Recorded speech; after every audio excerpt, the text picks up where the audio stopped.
मुगल सल्तनत की शान आगरा शहर अपनी भव्यता और सुरक्षा के लिए पूरी दुनिया में मशहूर था। बादशाह अकबर का शासनकाल न्याय और समृद्धि का प्रतीक माना जाता था। लेकिन एक दिन आगरा की सुबह हमेशा की तरह शांत और खुशगवार नहीं थी। शहर के सबसे अमीर जौहरी सेठ मानिकचंद की हवेली में कोहराम मचा हुआ था। सेठ मानिकचंद केवल आगरा के ही नहीं बल्कि पूरे हिंदुस्तान के सबसे बड़े हीरा व्यापारियों में से एक थे। उनके पास नायाब हीरो और जवाहरात का ऐसा संग्रह था जिसे देखने के लिए दूर दूर से लोग तरसते थे। लेकिन उस रात कुछ ऐसा हुआ जिसने बादशाह अकबर की नींद भी उड़ा दी। दरबार लगा हुआ था। बादशाह अकबर अपने सिंहासन पर विराजमान थे। तभी रोते बिलखते सेठ मानिकचंद दरबार में हाजिर हुए। उनके चेहरे पर हवाइयां उड़ रही थी और आंखों में आंसू थे। दुहाई हो जहांपनाह, दुहाई हो, मैं लुट गया, मैं बर्बाद हो गया, मानिकचंद ने घुटनों के बल गिरते हुए कहा। बादशाह अकबर ने चिंतामग्न होकर पूछा, क्या हुआ सेठ जी? आप इतने परेशान क्यों हैं? और आपके साथ ऐसा क्या हुआ जिसने आपको इतना विचलित कर दिया है? मानिकचंद ने कांपते हुए स्वर में कहा, हुजूर, कल रात मेरी हवेली में चोरी हो गई। चोरों ने मेरा सब कुछ लूट लिया। लेकिन सबसे बड़े अफसोस की बात यह है कि वे उस नीलम संदूक को भी ले गए जिसे मैंने आपकी बेगम साहिबा के जन्मदिन के तोहफे के रूप में तैयार करवाया था। उसमें बेशकीमती हीरे और मोती थे जिनकी कीमत का अंदाजा लगाना भी मुश्किल है। यह सुनकर पूरे दरबार में सन्नाटा छा गया। शाही खजाने के लिए तैयार किए गए तोहफे की चोरी होना सीधे बादशाह की सुरक्षा व्यवस्था पर सवाल था। अकबर का चेहरा गुस्से से लाल हो गया। उन्होंने तुरंत अपने सेनापति को आदेश दिया, शहर के चप्पे चप्पे को छान मारो। मुझे वो चोर और वो संदूक हर हाल में चाहिए। पुलिस और सैनिकों ने पूरा शहर छान मारा, लेकिन चोरों का कोई सुराग नहीं मिला। ऐसा लगता था जैसे चोर हवा में गायब हो गए हों। जब कोई रास्ता नहीं बचा तो बादशाह अकबर ने अपनी सबसे भरोसेमंद वजीर बीरबल की ओर देखा। बीरबल, अकबर ने गंभीर स्वर में कहा, अब यह मामला तुम्हारे हवाले है। मुझे नहीं पता कि तुम क्या करोगे, लेकिन मुझे वो चोर और सेठ का संदूक वापस चाहिए। बीरबल ने सिर झुकाकर कहा, जो हुक्म जहांपनाह। मुझे बस कुछ वक्त और घटनास्थल का मुआयना करने की इजाजत दें। बीरबल तुरंत सेठ मानिकचंद की हवेली पहुंचे। उन्होंने देखा कि चोरी बहुत ही सफाई से की गई थी। न कोई ताला टूटा था, न ही किसी पहरेदार को कोई आहट मिली थी। बीरबल समझ गए कि यह काम किसी आम चोर का नहीं बल्कि बेहद शातिर और पेशेवर अपराधियों का है। बीरबल ने अपने गुप्तचरों, जासूसों को पूरे शहर में फैला दिया।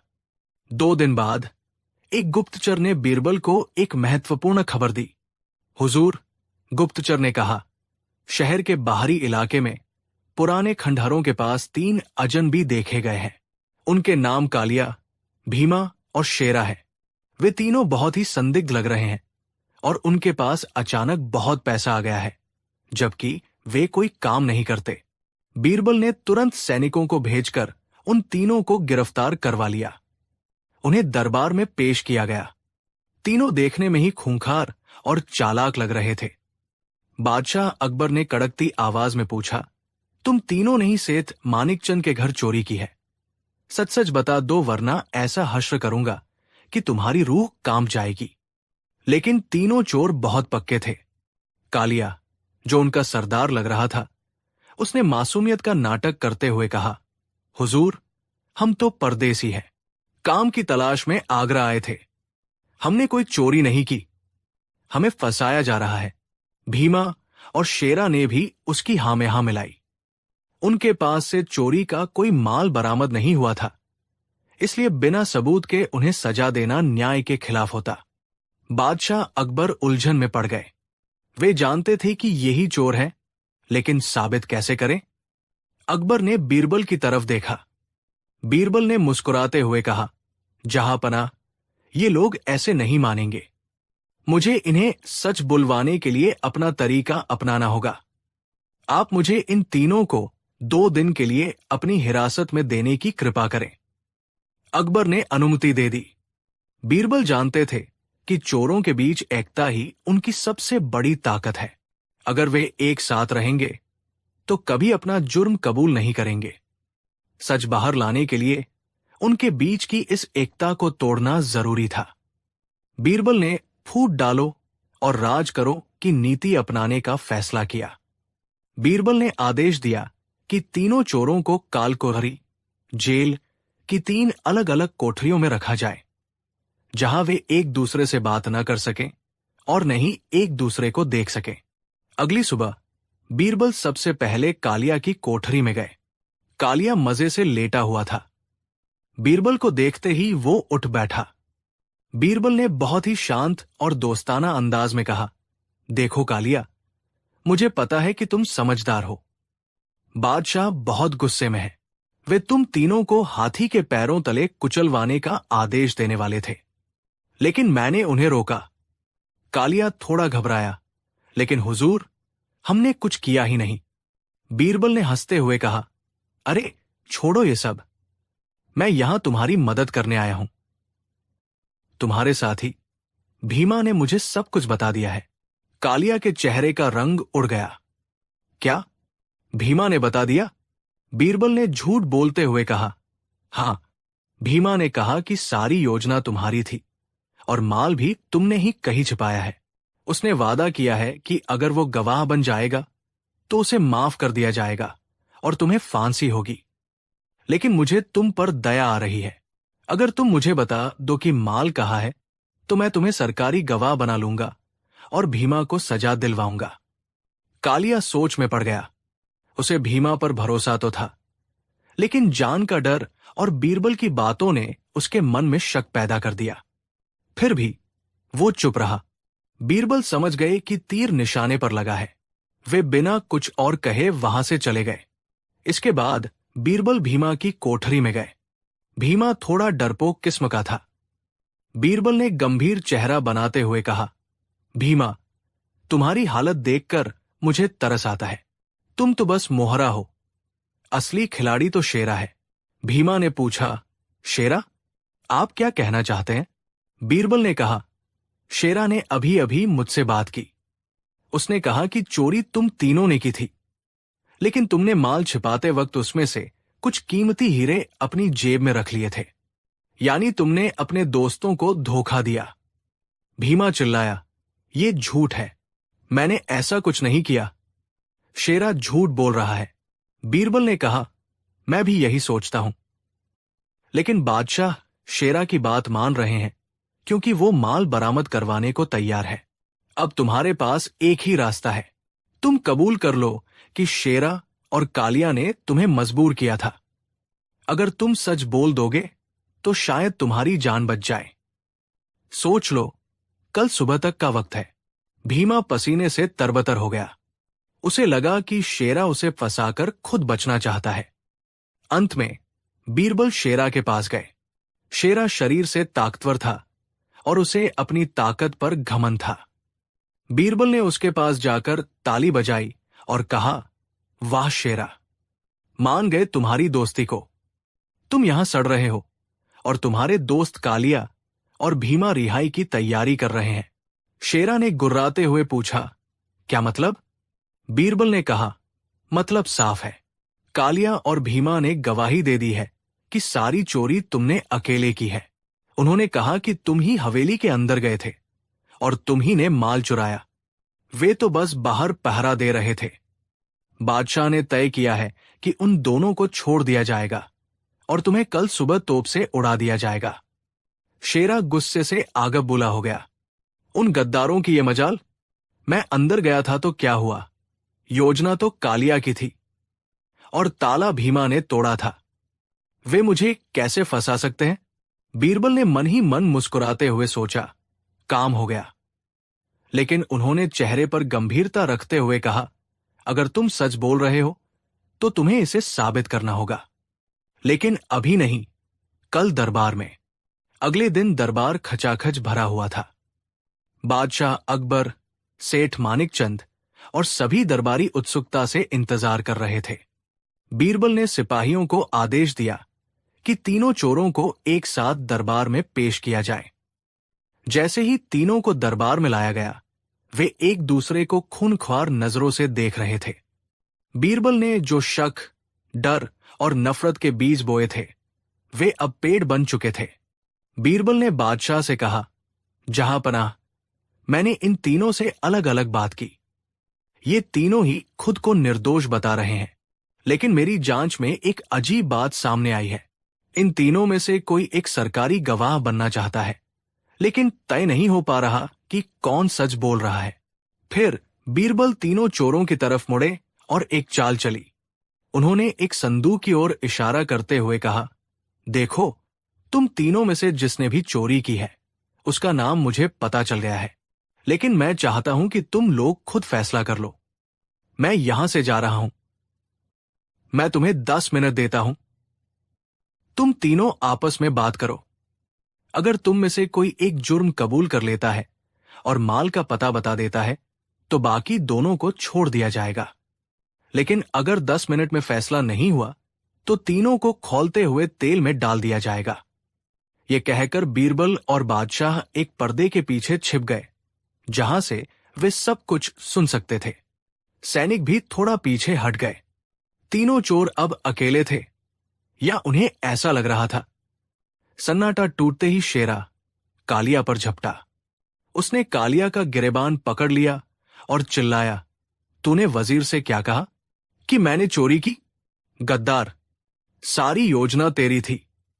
कालिया ने शेरा का हाथ झटकते हुए कहा, मैंने कुछ नहीं कहा, तूने ही मुझे फंसाने की कोशिश की। वजीर ने मुझे बताया कि तू सरकारी गवाह बन रहा है। तभी भीमा बीच में कूद पड़ा, तुम दोनों झूठे हो। तुम दोनों मिलकर मुझे फंसा रहे हो। शेरा, तूने कहा कि मैंने हीरे चुराए। मैंने तो संदूक को हाथ भी नहीं लगाया था, वो तो कालिया ने उठाया था। कालिया अब गुस्से से पागल हो गया। उसने चिल्लाकर कहा, अबे बेवकूफ, मैंने संदूक उठाया था क्योंकि तू ताला तोड़ने में कांप रहा था। और तू शेरा, तूने ही तो कहा था कि हवेली के पीछे वाले पुराने बरगद के पेड़ के नीचे गड्ढा खोदकर माल छिपाएंगे। अब तू मुकर रहा है। शेरा ने कालिया को धक्का दिया। हां, मैंने कहा था, लेकिन गड्ढा तो तूने खोदा था और चाबी तूने अपने पास रखी थी। अगर मैं पकड़ा गया तो मैं सबको बता दूंगा कि वो नीलम संदूक अभी भी उसी बरगद के पेड़ की जड़ में दबा हुआ है। पर्दे के पीछे खड़े अकबर और बीरबल ने एक दूसरे की तरफ देखा और मुस्कुराए। चोरों ने लड़ते लड़ते न केवल अपना जुर्म कबूल कर लिया था, बल्कि ये भी बता दिया था कि चोरी का माल कहां छिपा है। जैसे ही शेरा के मुंह से बरगद के पेड़ वाली बात निकली, बीरबल और अकबर पर्दे के पीछे से बाहर आ गए। बीरबल ने ताली बजाते हुए कहा, बस बस, बहुत हो गया। अब और लड़ने की जरूरत नहीं है। हमें जो जानना था वो तुम लोगों ने खुद ही बता दिया। तीनों चोर हक्के बक्के रह गए। उन्हें समझ आ गया कि वे बीरबल के जाल में बुरी तरह फंस चुके हैं। उनकी आपसी फूट ने ही उन्हें बर्बाद कर दिया। बादशाह अकबर ने तुरंत सैनिकों को आदेश दिया, जाओ और हवेली के पीछे वाले पुराने बरगद के पेड़ के नीचे खुदाई करो। सैनिक तुरंत गए और थोड़ी ही देर में वे उस नीलम संदूक के साथ वापस लौटे। संदूक को खोला गया। उसमें रखे सारे हीरे, जवाहरात और सेठ मानिकचंद का बेशकीमती हार सुरक्षित थे। सेठ मानिकचंद की खुशी का ठिकाना न रहा। उन्होंने अपने कीमती रत्न वापस पाकर बादशाह और बीरबल का धन्यवाद किया। बादशाह अकबर ने तीनों चोरों की तरफ देखा और कड़कती आवाज में फैसला सुनाया, तुम तीनों ने न केवल चोरी की, बल्कि दरबार को गुमराह करने की कोशिश भी की। तुम्हारी आपसी लड़ाई ने साबित कर दिया कि चोरों की दोस्ती सिर्फ मतलब की होती है। इन तीनों को कारागार में डाल दिया जाए और कड़ी से कड़ी सजा दी जाए। सैनिक तीनों चोरों को घसीटते हुए ले गए। वे एक दूसरे को कोसते हुए जा रहे थे। दरबार में शांति छा गई। बादशाह अकबर ने अपने गले से मोतियों की माला उतारकर बीरबल को पहनाई। अकबर ने कहा, बीरबल, तुम्हारी बुद्धिमत्ता का कोई जवाब नहीं। तुमने बिना किसी हिंसा के केवल अपनी अक्ल से 3 पक्के अपराधियों को एक दूसरे का दुश्मन बना दिया और सच उगलवा लिया। वाकई बुद्धि बल से बड़ी होती है। बीरबल ने झुककर सलाम किया और कहा, जहांपनाह, अपराधी चाहे कितना भी चालाक क्यों न हो, उसका पाप और उसका डर ही उसका सबसे बड़ा दुश्मन होता है। मैंने बस उनके अंदर के अविश्वास को हवा दी, बाकी काम उनके लालच और डर ने कर दिया। कहानी से सीख। दोस्तों, इस कहानी से हमें 2 बड़ी सीख मिलती है। 1, बुद्धि बल से श्रेष्ठ है। जहां ताकत काम नहीं आती, वहां दिमाग से बड़ी समस्या सुलझाई जा सकती है। 2, बुरे काम का बुरा नतीजा, और सबसे जरूरी बात, बुरे लोगों का साथ कभी नहीं देना चाहिए। चोरों या बुरे लोगों की दोस्ती कभी भी भरोसेमंद नहीं होती। मुसीबत आते ही वे एक दूसरे को धोखा देने में एक पल भी नहीं लगाते। कहानी 2, ये उस दौर की बात है जब आगरा शहर मुगल सल्तनत की शान हुआ करता था। यमुना के किनारे ताज अपनी सफेदी बिखेर रहा था और किले के अंदर बादशाह अकबर का इंसाफ गूंज रहा था। लेकिन इस शाही चमक के साए में शहर की तंग गलियों में एक छोटा सा घर था, पत्थर तराशने वाले एक कारीगर का, जिसका नाम था कल्लू। कल्लू के हाथों में जादू था। बेजान पत्थर उसके छेने थौड़े की मार से ऐसे जी उठते थे कि देखने वाले दंग रह जाते। उसकी कला की चर्चा दूर दूर तक थी, लेकिन उसकी गरीबी भी उतनी ही मशहूर थी। दिन रात की मेहनत के बाद भी वो मुश्किल से अपने परिवार का पेट पाल पाता था। उसकी सबसे बड़ी चिंता थी उसकी जवान बेटी, जिसकी शादी सिर पर थी और उसके पास दहेज के नाम पर फूटी कौड़ी भी नहीं थी। दूसरी ओर इसी शहर में रहता था सेठ कनकमाल। जैसा नाम वैसा ही काम। कनक यानी सोने का भूखा। वो आगरा का सबसे अमीर लेकिन उतना ही बेईमान और मक्कार व्यापारी था। उसने अपनी दौलत गरीबों का खून चूसकर और झूठे वादे करके बनाई थी। वो आजकल यमुना किनारे एक ऐसी आलीशान हवेली बनवा रहा था जो ताजमहल को भी टक्कर दे सके। हवेली लगभग तैयार थी, बस उसके बीचों बीच लगने वाले एक शानदार फव्वारे का काम बाकी था। कनकमाल चाहता था कि वो फव्वारा ऐसा हो जैसा आज तक किसी ने न देखा हो। संगमरमर का बना, जिसमें परियां पानी उछाल रही हों और जिसके हर कोने से कला टपकती हो। शहर के बड़े बड़े कारीगरों ने हाथ खड़े कर दिए। तब किसी ने उसे कल्लू का नाम सुझाया। कनकमाल खुद कल्लू की छोटी सी झोपड़ी में पहुंचा। कल्लू हैरान था कि इतना बड़ा सेठ उसके द्वार पर आया है। कनकमाल ने शहद से मीठी आवाज में कहा, कल्लू भाई, सुना है तुम्हारे हाथों में साक्षात विश्वकर्मा बसते हैं। क्या तुम हमारी हवेली के लिए एक फव्वारा बनाओगे? ऐसा फव्वारा जिसे देखकर बादशाह सलामत भी वाह वाह कर उठें। कल्लू ने अपनी गरीबी देखते हुए कहा, सेठ जी, मैं बना तो दूंगा, पर मेरी मेहनत का मोल। कनकमाल ने कल्लू के कंधे पर हाथ रखा और एक ऐसा वादा किया जो कल्लू के लिए किसी सपने जैसा था। मोल की चिंता तुम मत करो कल्लू, तुम बस अपना पूरा हुनर लगा दो। जिस दिन मैं तुम्हारे बनाए फव्वारे से सच में खुश हो जाऊंगा, उस दिन मैं तुम्हें पूरे 500 सोने की अशर्फियां इनाम में दूंगा। 500 अशर्फिया। कल्लू को अपने कानों पर यकीन नहीं हुआ। इतनी रकम तो उसने अपने सपनों में भी नहीं सोची थी। उसकी बेटी की शादी धूमधाम से हो जाएगी, घर के दुख दूर हो जाएंगे, सब ठीक हो जाएगा। आशा की इस सुनहरी किरण में कल्लू उस वादे में छिपे अंधेरे को नहीं देख पाया। वो ये नहीं समझ सका कि किसी की सच्ची खुशी को भला कौन माप सकता है। उसने तुरंत हाँ कर दी। उस दिन के बाद कल्लू अपनी दुनिया भूल गया। वो दिन नहीं देखता, रात नहीं देखता, बस अपनी छेनी और हथौड़े से उस बेजान संगमरमर में जान फूंकने में लगा रहता। उसने खाना पीना छोड़ दिया। उसकी आंखें नींद को तरस गई। उसकी उंगलियां छिल गई, हाथों से खून रिसने लगा, लेकिन वो रुका नहीं। उसके सामने बस अपनी बेटी का मुस्कुराता चेहरा और 500 अशरफियों का सपना था। पूरे 6 महीने की अथक मेहनत के बाद वो फव्वारा बनकर तैयार हुआ। और वो क्या बना था? वो सिर्फ एक फव्वारा नहीं, एक जीता जागता काव्य था। संगमरमर की परियां ऐसी लग रही थी मानो अभी बोल पड़ेंगी। पानी की हर धार में संगीत था। जो भी उसे देखता बस देखता ही रह जाता। कल्लू अपनी इस रचना को देखकर खुशी से रो पड़ा। वो फटेहाल, थके हुए कदमों से सेठ कनकमाल की हवेली पहुंचा। सेठ जी, उसने कांपती आवाज में कहा, फव्वारा तैयार है। कनकमाल अपनी मखमली गद्दी से उठा और फव्वारे को देखने आया। उसकी आंखें फव्वारे की खूबसूरती देखकर चौंधिया गई। वो मन ही मन समझ गया कि ऐसी चीज दुनिया में दूसरी नहीं है। लेकिन उसके शैतानी दिमाग में कुछ और ही चल रहा था। उसने फव्वारे का एक चक्कर लगाया, चेहरे पर एक झूठी गंभीरता ओढ़ ली और नाक भौं सिकोड़कर बोला, ठीक ठाक है, मेहनत तो की है तुमने। फिर उसने एक परी की आंख की ओर इशारा करके कहा, लेकिन देखो, इस परी की आंख में वो चमक नहीं है जो मैंने सोची थी। और पानी की धार थोड़ी टेढ़ी लग रही है। नहीं नहीं, इसमें अभी भी कुछ कमी है। मैं इससे सच में खुश नहीं हूं। कल्लू के पैरों तले जमीन खिसक गई। ये आप क्या कह रहे हैं सेठ जी?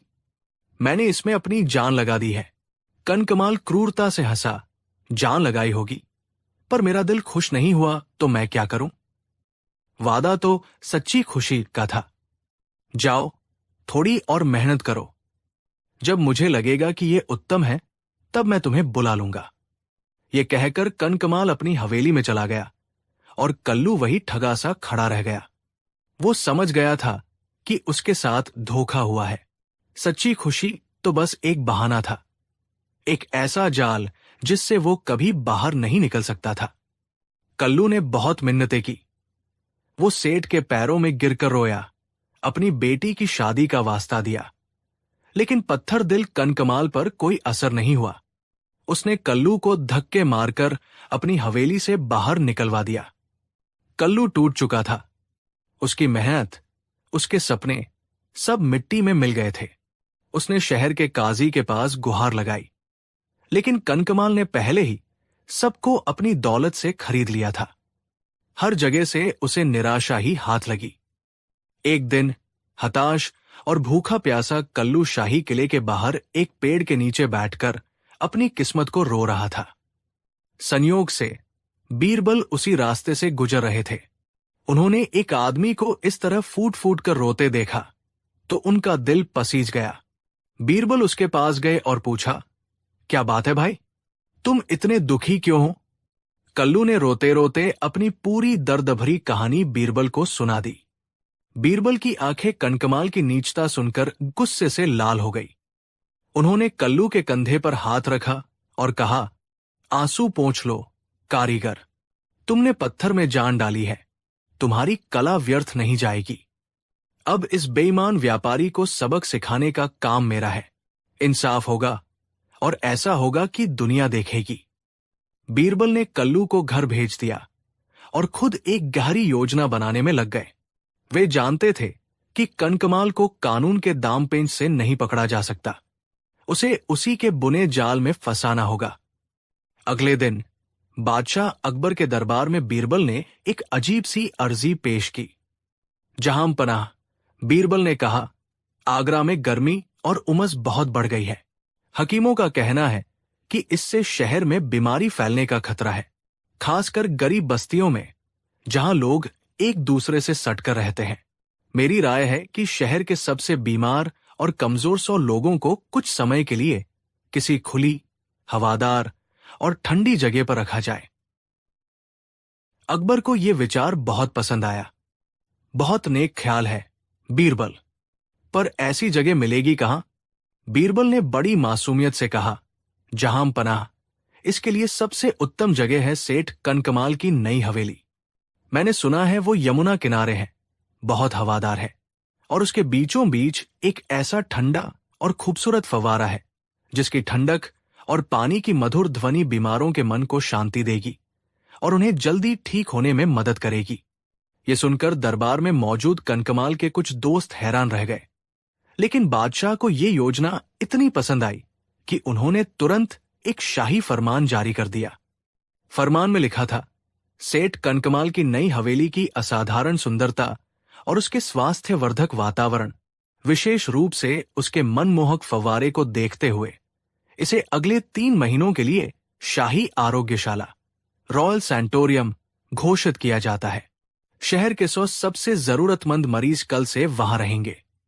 जैसे ही ये फरमान सेठ कनकमाल तक पहुंचा, उसके होश उड़ गए।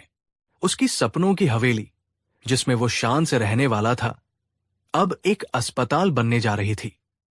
गरीब, बीमार लोग उसके मखमली कालीनों पर चलेंगे, उसके सोने के बर्तनों में खाएंगे। ये ख्याल ही उसके लिए किसी बुरे सपने जैसा था। वो पागलों की तरह दौड़ता हुआ अकबर के दरबार में पहुंचा। दुहाई हो जहांपनाह, रहम कीजिए। कनकमाल बादशाह के पैरों में गिर पड़ा। मेरी हवेली वो कोई आरोग्यशाला नहीं है, वो तो मैंने अपने रहने के लिए बनवाई है। वो तो सुख, शांति और आनंद का प्रतीक है। अकबर ने कहा, तो इसमें क्या बुराई है सेठ? तुम्हारे सुख और आनंद में अगर 100 गरीबों का भी भला हो जाए तो तुम्हें तो खुश होना चाहिए। कनकमाल गिड़गिड़ाया, नहीं जहांपनाह, आप जानते नहीं वो हवेली कितनी कीमती है। उसका हर कोना, हर पत्थर बेशकीमती है। और उसका फव्वारा, अरे वो तो इस पूरी सल्तनत की शान है। वो इतना अद्भुत है कि उसे देखकर ही मन खुश हो जाता है। जैसे ही कनकमाल ने खुश शब्द बोला, बीरबल, जो चुपचाप खड़े सब देख रहे थे, आगे आए। 1 मिनट सेठ जी, बीरबल ने कहा, अभी अभी आपने कहा कि उस फव्वारे को देखकर आपका मन खुश हो जाता है। क्या आप बादशाह सलामत के सामने ये कहना चाहते हैं कि आप अपनी हवेली और उस फव्वारे से पूरी तरह संतुष्ट और सच में खुश हैं? कनकमाल बीरबल का सवाल सुनकर कांप गया। वो जाल में फंस चुका था। अगर वो कहता कि मैं खुश नहीं हूं, तो बादशाह कहते, ठीक है, अगर तुम खुद ही अपनी हवेली से खुश नहीं हो तो इसे गरीबों के हवाले करने में क्या हर्ज है, और उसकी हवेली अस्पताल बन जाती। और अगर वो कहता कि हां मैं सच में खुश हूं, तो कल्लू के साथ किया गया उसका वादा पूरा हो जाता। उसने बचने की बहुत कोशिश की। नहीं, मेरा मतलब, वो बीरबल ने उसे कोई मौका नहीं दिया। सीधा जवाब दीजिए सेठ, क्या आप खुश है या नहीं? अपनी लाखों की हवेली को बचाने के लिए कनकमाल को मजबूरन कहना पड़ा, हां, मैं बहुत खुश हूं। वो फव्वारा दुनिया की सबसे बेहतरीन चीज है। बीरबल तुरंत बादशाह की ओर मुड़े, लीजिए जहांपनाह, इंसाफ हो गया। सेठ कनकमाल ने आज भरे दरबार में स्वीकार कर लिया है कि वो कल्लू के बनाए फव्वारे से सच में खुश रहे। अब इन्हें अपना वादा पूरा करते हुए कल्लू को 500 सोने की अशर्फियां देनी होंगी। पूरा दरबार बीरबल की बुद्धिमानी देखकर दंग रह गया। बादशाह अकबर ठहाका मारकर हंस पड़े। कनकमाल का चेहरा शर्म और हार से सफेद पड़ चुका था। बादशाह ने हुक्म दिया, सेठ कनकमाल, तुम न सिर्फ कल्लू को उसकी 500 अशर्फियां दोगे, बल्कि अपनी बेईमानी और एक गरीब कारीगर को सताने के जुर्म में 500 और अशर्फियां शाही खजाने में जमा कराओगे। उस दिन कल्लू को न सिर्फ उसकी मेहनत का फल मिला, बल्कि उसका खोया हुआ सम्मान भी वापस मिला। और सेठ कनकमाल को एक ऐसा सबक मिला जो उसने जिंदगी भर याद रखा। कहानी से सीख। दोस्तों, ये कहानी हमें सिखाती है कि झूठे वादे और बेईमानी की बुनियाद पर खड़ी कोई भी इमारत ज्यादा दिन नहीं टिकती। जो दूसरों के लिए गड्ढा खोदता है, वो एक दिन खुद ही उसमें गिरता है। और सबसे बड़ी बात, कला और मेहनत का कभी अपमान नहीं करना चाहिए, क्योंकि सच्चा कलाकार अपनी कला से पत्थर में भी जान डाल सकता है, और सच्चा न्याय किसी भी बेईमान को मिट्टी में मिला सकता है। कहानी 3। मुगल सल्तनत का सूरज अपनी पूरी चमक पर था। आगरा के किले में दीवान-ए-आम खचाखच भरा हुआ था। बादशाह जलालुद्दीन मोहम्मद अकबर अपने भव्य सिंहासन पर विराजमान थे, लेकिन उनके चेहरे पर एक गहरी सोच की लकीरें थी। दरबार की सामान्य कार्यवाही चल रही थी। कहीं से लगान का हिसाब आ रहा था, कहीं से किसी सूबे की खबर, लेकिन बादशाह का मन कहीं और ही था। जब दरबार खत्म होने को आया तो अकबर ने अपने सबसे प्रिय सलाहकार बीरबल की ओर देखा, जो हमेशा की तरह शांत और मुस्कुराते हुए बैठे थे। अकबर ने कहा, बीरबल, आज हमारे मन में एक अजीब सा सवाल कौंध रहा है। पूरा दरबार शांत हो गया। सब जानते थे कि जब बादशाह के मन में सवाल उठता है तो उसका जवाब सिर्फ बीरबल के पास होता है। बीरबल ने अदब से सिर झुकाकर कहा, जहां पनाह, हुक्म कीजिए। आपकी हर उलझन को सुलझाना ही तो मेरा काम है। अकबर ने एक गहरी सांस ली और बोले, बीरबल, हम देख रहे हैं कि आजकल दुनिया में लोग चीजों की असलियत से ज्यादा उसकी बाहरी चमक दमक पर फिदा हो जाते हैं। एक साधारण सी चीज को अगर सोने चांदी से मढ़ दिया जाए तो लोग उसे खरीदने के लिए अपनी पूरी जायदाद लुटाने को तैयार हो जाते हैं। उन्हें इस बात से कोई फर्क नहीं पड़ता कि उस चमक के नीचे क्या है। क्या हमारी ये सोच सही है? बीरबल ने मुस्कुराते हुए जवाब दिया, आलम पनाह, आपकी सोच बिल्कुल दुरुस्त है। इंसान की फितरत ही ऐसी है। वो आंखों से जो देखता है उसी पर यकीन करता है। उसकी बुद्धि पर अक्सर उसकी आंखों का लालच हावी हो जाता है। मुल्ला दो प्याजा, जो बीरबल से जलते थे, तुरंत बोल पड़े, ये तो सिर्फ किताबी बातें हैं। असल जिंदगी में लोग इतने भी मूर्ख नहीं होते। अकबर ने बीरबल की ओर देखा, बीरबल, क्या तुम अपनी बात को साबित कर सकते हो? क्या तुम पूरे आगरा के सामने ये दिखा सकते हो कि लोग बाहरी दिखावे के कितने दीवाने होते हैं? बीरबल की आंखों में एक शरारत भरी चमक आ गई। उन्होंने कहा, जहां पनाह, मुझे बस 2 दिन की मोहलत और थोड़ी सी शाही मदद चाहिए। मैं न सिर्फ इसे साबित करूंगा, बल्कि आगरा के सबसे समझदार माने जाने वाले व्यक्ति को ही इस चमक दमक के जाल में फंसाकर दिखाऊंगा। दरबार में बैठे सभी लोग हैरान रह गए। ये एक खुली चुनौती थी।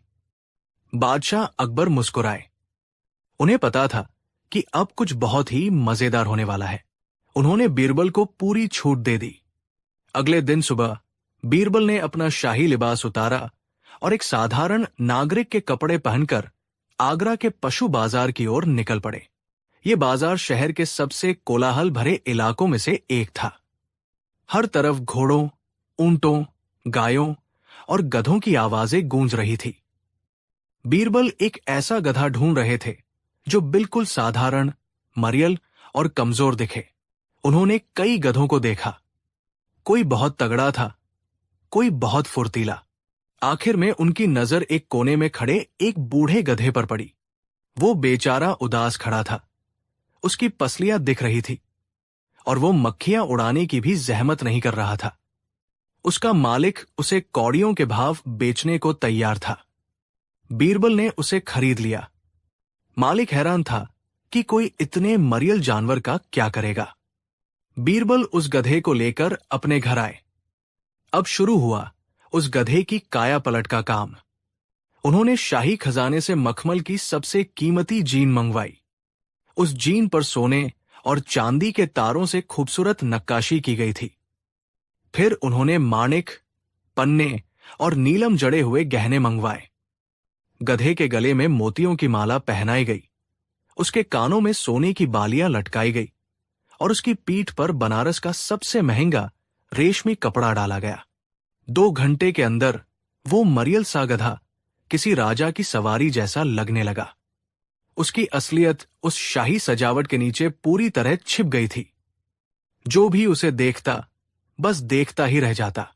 गधा अभी भी वही कमजोर और बूढ़ा था, लेकिन उसकी बाहरी चमक ने उसकी सारी कमियों को ढक लिया था। अगले दिन बीरबल उसी सजे धजे गधे को लेकर आगरा के सबसे व्यस्त चौराहे मीना बाजार पहुंच गए। उन्होंने गधे को एक पेड़ के नीचे बांध दिया और खुद एक चबूतरे पर बैठकर ऐसे इंतजार करने लगे जैसे कोई ग्राहक ढूंढ रहे हों। जैसे ही लोगों की नजर उस शाही गधे पर पड़ी, वहां भीड़ लगनी शुरू हो गई। अरे देखो, कितना खूबसूरत जानवर है, एक औरत ने कहा। यह तो किसी बादशाह की सवारी लगता है। दूसरे ने जोड़ा, इस पर जड़े हीरे मोती तो देखो, असली लगते हैं। हर कोई उस गधे की तारीफ कर रहा था, लेकिन कोई उसकी कीमत पूछने की हिम्मत नहीं कर रहा था। सबको लग रहा था कि ये बेशकीमती होगा। तभी वहां से आगरा के सबसे अमीर और सबसे घमंडी सेठ धन्नामल का गुजर हुआ। सेठ धन्नामल अपनी अमीरी का दिखावा करने का कोई मौका नहीं छोड़ते थे। उन्होंने हाल ही में एक नया महल बनवाया था और चाहते थे कि पूरे शहर में बस उन्हीं की चर्चा हो। जैसे ही सेठ धन्नामल की नजर उस सजेधजे गधे पर पड़ी, उनकी आंखें लालच से चमक उठीं। उन्होंने सोचा, अगर ये गधा मेरे पास हो तो पूरे आगरा में मेरी शान और बढ़ जाएगी। लोग कहेंगे कि सेठ धन्नामल के पास तो ऐसा गधा है जो बादशाह के घोड़ों को भी मात देता है। सेठ अपनी बग्घी से उतरे और अकड़कर बीरबल के पास पहुंचे। उन्होंने बीरबल को एक साधारण देहाती समझा। ए देहाती, सेठ ने रौब से कहा, यह गधा किसका है? बेचोगे क्या? बीरबल ने बड़ी विनम्रता का नाटक करते हुए कहा, जी सेठ जी, ये मेरा ही है, और हां, मैं इसे बेचना चाहता हूं। सेठ ने गधे को चारों ओर से घूमकर देखा। उसकी नजरें गधे पर नहीं, बल्कि उस पर लदे कीमती सामान पर थी। उन्होंने मन में हिसाब लगाया कि अकेले इसके गहने ही हजारों सोने की अशर्फियों के होंगे। ठीक ठाक है, सेठ ने जानबूझकर नागभौं सिकोड़ते हुए कहा, ताकि कीमत कम करा सके। क्या लोगे इसका? बीरबल ने एक पल सोचा और फिर कहा, सेठ जी, आप बड़े आदमी हैं, आपसे क्या मोलभाव करना। आप बस 200 अशर्फिया दे दीजिए। 200 अशर्फिया। सेठ धन्नामल को अपने कानों पर यकीन नहीं हुआ। यह तो बहुत ही सस्ता था। इतने में तो गधे की पीठ पर पड़ा रेशमी कपड़ा भी नहीं आता। सेठ को लगा कि यह देहाती मूर्ख है और उसे अपने कीमती सामान की कोई कद्र नहीं है। सेठ ने अपनी खुशी छिपाते हुए कहा, 200? बहुत ज्यादा है। चलो, मैं तुम्हें 150 दूंगा। बीरबल ने दुखी होने का नाटक किया। नहीं सेठ जी, 200 से एक भी कम नहीं। घर में बेटी की शादी है। सेठ को लगा कि वो जीत गए हैं। उन्होंने तुरंत अपने मुनीम को आवाज लगाई और 200 सोने की अशर्फिया गिनवाकर बीरबल के हाथ में रख दी। सौदा पक्का हो गया। पैसे हाथ में आते ही बीरबल ने सेठ से कहा, सेठ जी, आपका बहुत बहुत शुक्रिया। अब आप एक पल रुकिए, मैं आपका गधा आपके हवाले करता हूं। यह कहकर बीरबल गधे के पास गए। भीड़ में मौजूद हर व्यक्ति ये देखने के लिए उत्सुक था कि अब क्या होगा। बीरबल ने सबसे पहले गधे की पीठ पर से वो कीमती रेशमी कपड़ा उतारा और उसे तह करके अपने बगल में रख लिया। फिर उन्होंने उसके गले से मोतियों की माला उतारी। उसके बाद उन्होंने एक एक करके उसकी जीन पर जड़े मानिक और पन्ने निकाले। अंत में उन्होंने वो सोने चांदी से मढ़ी हुई मखमल की जीन भी उतार ली। अब सबके सामने वही मरियल, कमजोर और बूढ़ा गधा खड़ा था, जो 2 दिन पहले पशु बाजार में था। उसकी सारी शाही चमक गायब हो चुकी थी। सेठ धन्नामल का मुंह खुला का खुला रह गया। उनका चेहरा गुस्से से लाल हो गया। ये क्या बकवास है? वो चिल्लाए, तुम ये सब सामान क्यों उतार रहे हो? मैंने पूरा गधा खरीदा है। बीरबल ने बड़ी मासूमियत से जवाब दिया, नहीं सेठ जी, आपने गलती की। हमारा और आपका सौदा सिर्फ गधे का हुआ था, उसके ऊपर रखे सामान का नहीं। सेठ गुस्से से आगब बुला हो गए। धोखा, ये सरासर धोखा है। मैंने तुम्हें 200 अशर्फिया इस सजेदजे जानवर के लिए दी थी, इस मरियल गधे के लिए नहीं। तुम धोखेबाज हो। मैं तुम्हें बादशाह के सामने घसीट कर ले जाऊंगा। बीरबल ने शांत भाव से कहा, सेठ जी, मैंने आपको कई बार कहा था कि मैं सिर्फ गधा बेच रहा हूं। आपने मेरी बात पर ध्यान नहीं दिया। आपकी आंखें तो इस पर लदे सामान की चमक पर अटकी थी। इसमें मेरा क्या कसूर? बाजार में खड़ी भीड़ अब सेठ धन्नामल पर हंस रही थी। आगरा का सबसे अमीर और समझदार सेठ सरे बाजार बेवकूफ बन गया था। उसकी इज्जत मिट्टी में मिल गई थी। अपमान से तिल मिलाए सेठ धन्नामल सीधे अकबर के दरबार में पहुंचे। उन्होंने चिल्ला चिल्लाकर बीरबल पर धोखाधड़ी का इल्जाम लगाया। जहां पनाह, इंसाफ कीजिए, सेठ ने कहा। आपके सलाहकार बीरबल ने मुझे धोखा दिया है। उन्होंने मुझे एक मरियल गधा 200 अशरफियों में बेच दिया। उन्होंने मुझे सजादजा जानवर दिखाकर मेरे साथ ठगी की है। अकबर ने पूरी कहानी सुनी और फिर बीरबल को बुलाया गया। अकबर ने पूछा, बीरबल, क्या सेठ का इल्जाम सही है? बीरबल ने सिर झुकाकर कहा, जहां पनाह, मैंने सेठ जी के साथ कोई धोखा नहीं किया। मैंने बाजार में गवाहों के सामने इनसे सिर्फ गधा बेचने का सौदा किया था। मैंने कभी नहीं कहा कि मैं गधे के साथ उसका श्रृंगार भी बेच रहा हूं। सेठ जी का ध्यान गधे पर था ही नहीं। उनका ध्यान तो बस उस पर लदी चीजों की चमक पर था। लालच ने इनकी आंखों पर पर्दा डाल दिया था। बीरबल ने बाजार से कुछ लोगों को गवाह के तौर पर भी पेश किया, जिन्होंने ये बात मानी कि बीरबल ने बार बार सिर्फ गधा बेचने की बात कही थी। अब अकबर के चेहरे पर एक मुस्कान फैल गई। उन्होंने सेठ धन्नामल की ओर देखा और कहा, सेठ जी, बीरबल ने आपको धोखा नहीं दिया है। आपको धोखा आपकी अपनी आंखों ने और आपके लालच ने दिया है। आपने उस जानवर की असलियत को परखने की कोशिश ही नहीं की। आप बस बाहरी दिखावे पर मोहित हो गए। अकबर ने फिर पूरे दरबार को संबोधित करते हुए कहा, यह सिर्फ सेठ धन्नामल की कहानी नहीं है, ये हम सब की कहानी है। हम अक्सर चीजों के बाहरी रूप को देखकर ही उसकी कीमत आंक लेते हैं और बाद में पछताते हैं। बीरबल ने आज ये साबित कर दिया कि दुनिया चमक की दीवानी है, असलियत की नहीं। सेठ धन्नामल का सिर शर्म से झुक गया। उन्हें अपनी गलती का एहसास हो गया था। बीरबल ने आगे बढ़कर वो 200 अशरफियों की थैली सेठ को वापस कर दी और कहा, सेठ जी, मेरा मकसद आपको लूटना नहीं, बल्कि आपको और पूरे आगरा को एक सबक सिखाना था। उम्मीद है आप अब किसी भी चीज को खरीदने से पहले उसकी बाहरी चमक नहीं, बल्कि उसकी असली गुणवत्ता देखेंगे। सेठ धन्नामल ने बीरबल से माफी मांगी और चुपचाप दरबार से चले गए। उस दिन के बाद उन्होंने दिखावा करना काफी हद तक कम कर दिया। इस कहानी से सीख। दर्शकों, इस मजेदार कहानी से हमें एक बहुत गहरी सीख मिलती है। हर चमकती चीज सोना नहीं होती। हमें कभी भी किसी व्यक्ति या वस्तु के बाहरी रूप रंग और दिखावे से प्रभावित होकर कोई फैसला नहीं लेना चाहिए। असली मूल्य हमेशा गुणवत्ता, चरित्र और असलियत में होता है, न कि महंगी सजावट और झूठी चमक में। जब भी हम कोई निर्णय लें, तो अपनी आंखों से ज्यादा अपनी बुद्धि का इस्तेमाल करें, वरना सेठ धन्नामल की तरह हमें भी पछताना पड़ सकता है। कहानी 4। आगरा का शाही दरबार अपनी पूरी शानो शौकत के साथ सजा हुआ था। मखमली कालीन, सोने के खंभे और दीवारों पर की गई महीन नक्काशी मुगल सल्तनत की समृद्धि का बखान कर रही थी। बादशाह अकबर अपने भव्य सिंहासन पर विराजमान थे। उनके चेहरे पर एक हल्की मुस्कान थी, जो अक्सर उनके प्रिय सलाहकार बीरबल की उपस्थिति में खिल उठती थी। उस दिन दरबार में एक गंभीर विषय पर चर्चा चल रही थी, राज्य का खजाना और उसे बढ़ाने के उपाय। कई मंत्रियों ने अपने अपने सुझाव दिए। किसी ने नए कर लगाने की बात कही, तो किसी ने व्यापार के नए रास्ते खोलने की।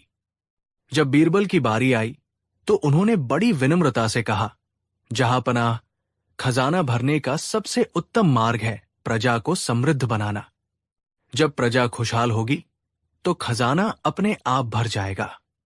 हमें लोगों की कमाई के अवसर बढ़ाने चाहिए, न कि उन पर बोझ डालना चाहिए। बीरबल की यह बात सुनकर दरबार में बैठे अधिकांश लोग सहमत हुए, लेकिन कुछ दरबारी ऐसे भी थे जो बीरबल की बढ़ती लोकप्रियता और बादशाह के उन पर भरोसे से जलते थे। इन्हीं में से एक थे हकीम मंसूर। मंसूर खुद को बहुत बड़ा ज्ञानी समझते थे और उन्हें लगता था कि बीरबल केवल मीठी मीठी बातें करके बादशाह को खुश रखते हैं। हकीम मंसूर ने व्यंग्यात्मक लहजे में कहा, बीरबल जी की बातें तो हमेशा हवा हवाई होती है। कहना बहुत आसान है, पर करके दिखाना मुश्किल। आप कहते हैं कि कमाई के अवसर बढ़ाने चाहिए। क्या आप खुद एक आम आदमी की तरह बिना किसी शाही मदद के अपनी बुद्धि से पैसा कमा सकते हैं? ये बात सुनकर दरबार में सन्नाटा छा गया। ये बीरबल की बुद्धिमत्ता पर सीधा प्रहार था। बादशाह अकबर को भी ये चुनौती दिलचस्प लगी। उन्होंने मुस्कुराते हुए कहा, हकीम साहब ने बात तो पते की कही है। बीरबल, हम सब तुम्हारी बुद्धि का लोहा मानते हैं, लेकिन क्या तुम्हारी बुद्धि केवल राजकाज के लिए है या वो धन भी अर्जित कर सकती है? बीरबल ने शांत भाव से उत्तर दिया, जहांपनाह, बुद्धि का सही उपयोग किसी भी परिस्थिति में रास्ता निकाल सकता है। इस पर हकीम मंसूर ने आग में घी डालते हुए कहा, तो फिर साबित कीजिए।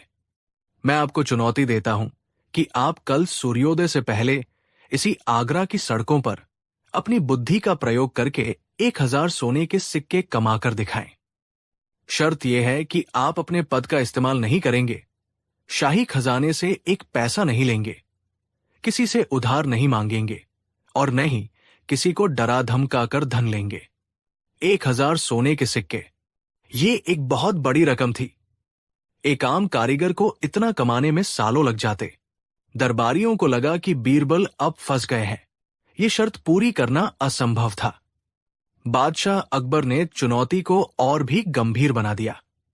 उन्होंने कहा, बीरबल, अगर तुम ये शर्त पूरी नहीं कर पाए तो तुम्हें 1 महीने के लिए मुख्य सलाहकार के पद से हटना होगा और हकीम मंसूर को तुम्हारा स्थान दिया जाएगा। और अगर तुम जीत गए तो हकीम मंसूर अपनी 1 महीने की तनख्वाह शाही खजाने में जमा करेंगे। क्या तुम्हें ये शर्त मंजूर है? सभी की निगाहें बीरबल पर थी। बीरबल ने एक पल सोचा, फिर उनके चेहरे पर एक रहस्यमयी मुस्कान तैर गई। उन्होंने सिर झुकाकर कहा, मुझे आपकी शर्त मंजूर है, जहांपनाह। दरबार में कानाफूसी शुरू हो गई। हकीम मंसूर और उनके साथी मन ही मन जश्न मना रहे थे। उन्हें पूरा यकीन था कि बीरबल की हार निश्चित है। दरबार खत्म होने के बाद बीरबल शांत मन से अपने घर लौट आए। उनकी पत्नी ने चिंता से पूछा, यह आपने कैसी शर्त मान ली? 1 रात में 1000 सोने के सिक्के, वो भी बिना किसी मदद के? ये तो नामुमकिन है। बीरबल ने मुस्कुराते हुए कहा, जहां नामुमकिन होता है वही बुद्धि के लिए अवसर होता है।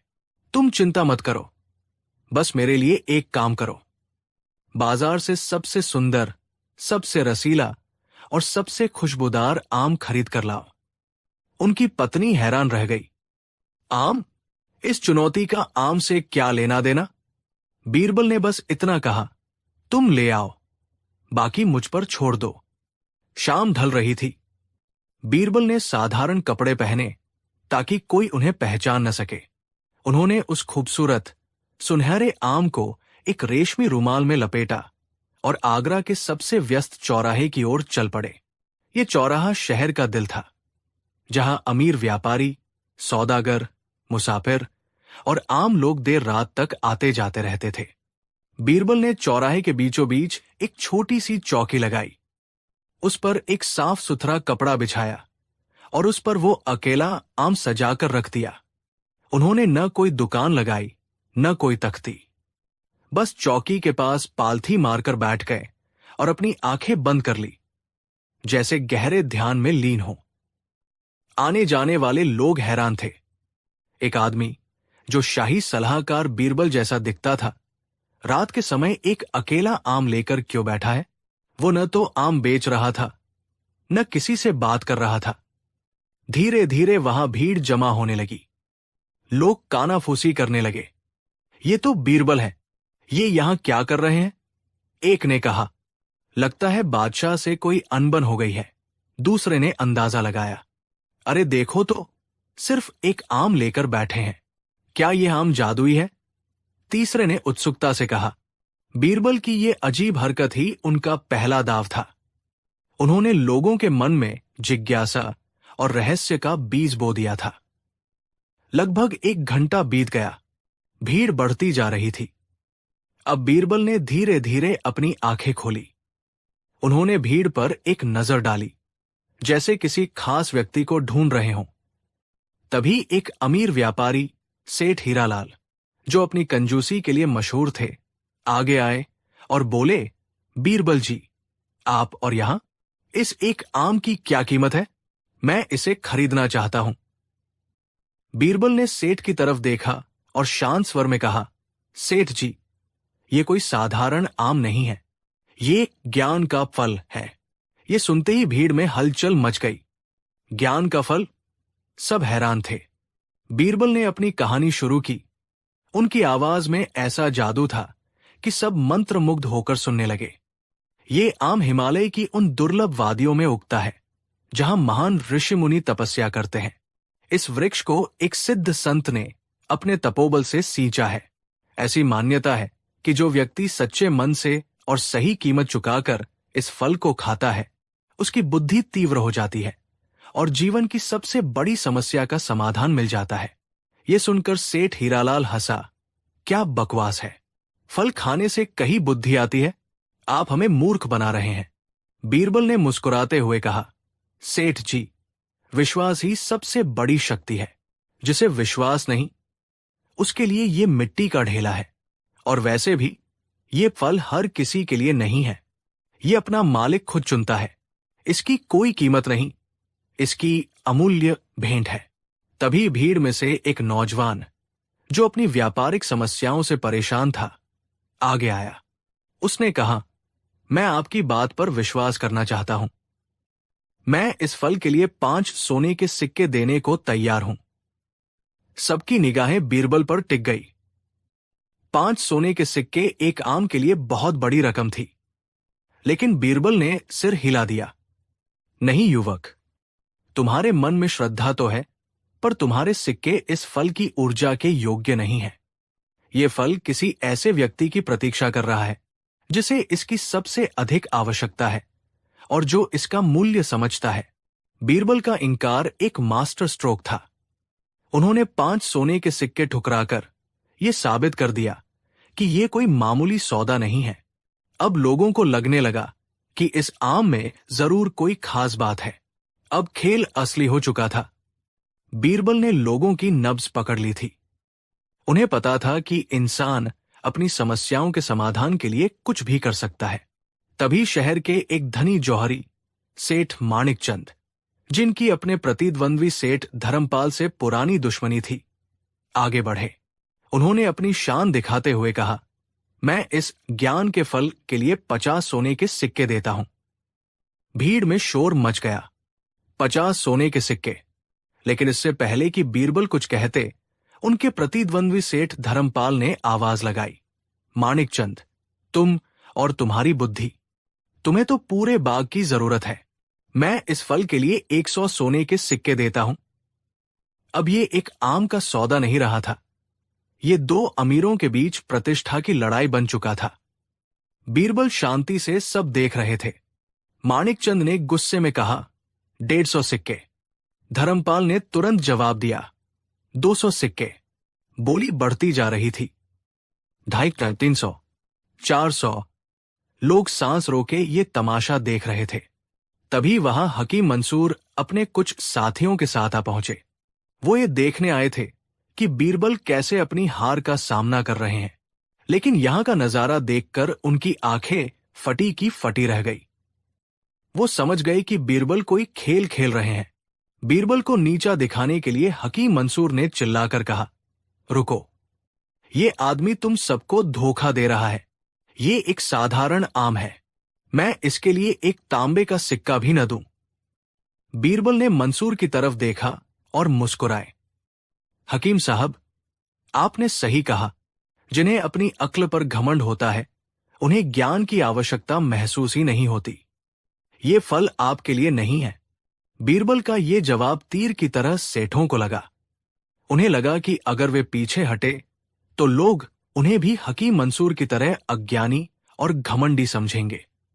सेठ धर्मपाल ने अपनी पगड़ी संभालते हुए कहा, हकीम जी, आप अपना ज्ञान अपने पास रखें।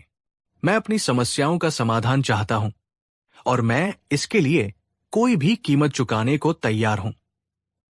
मैं 500 सोने के सिक्के देता हूं। ये एक बहुत बड़ी बोली थी। सेठ माणिकचंद का चेहरा पीला पड़ गया। लेकिन अपनी नाक बचाने के लिए उन्होंने भी चिल्लाकर कहा, 600 सिक्के। अब ये पागलपन की हद तक पहुंच चुका था।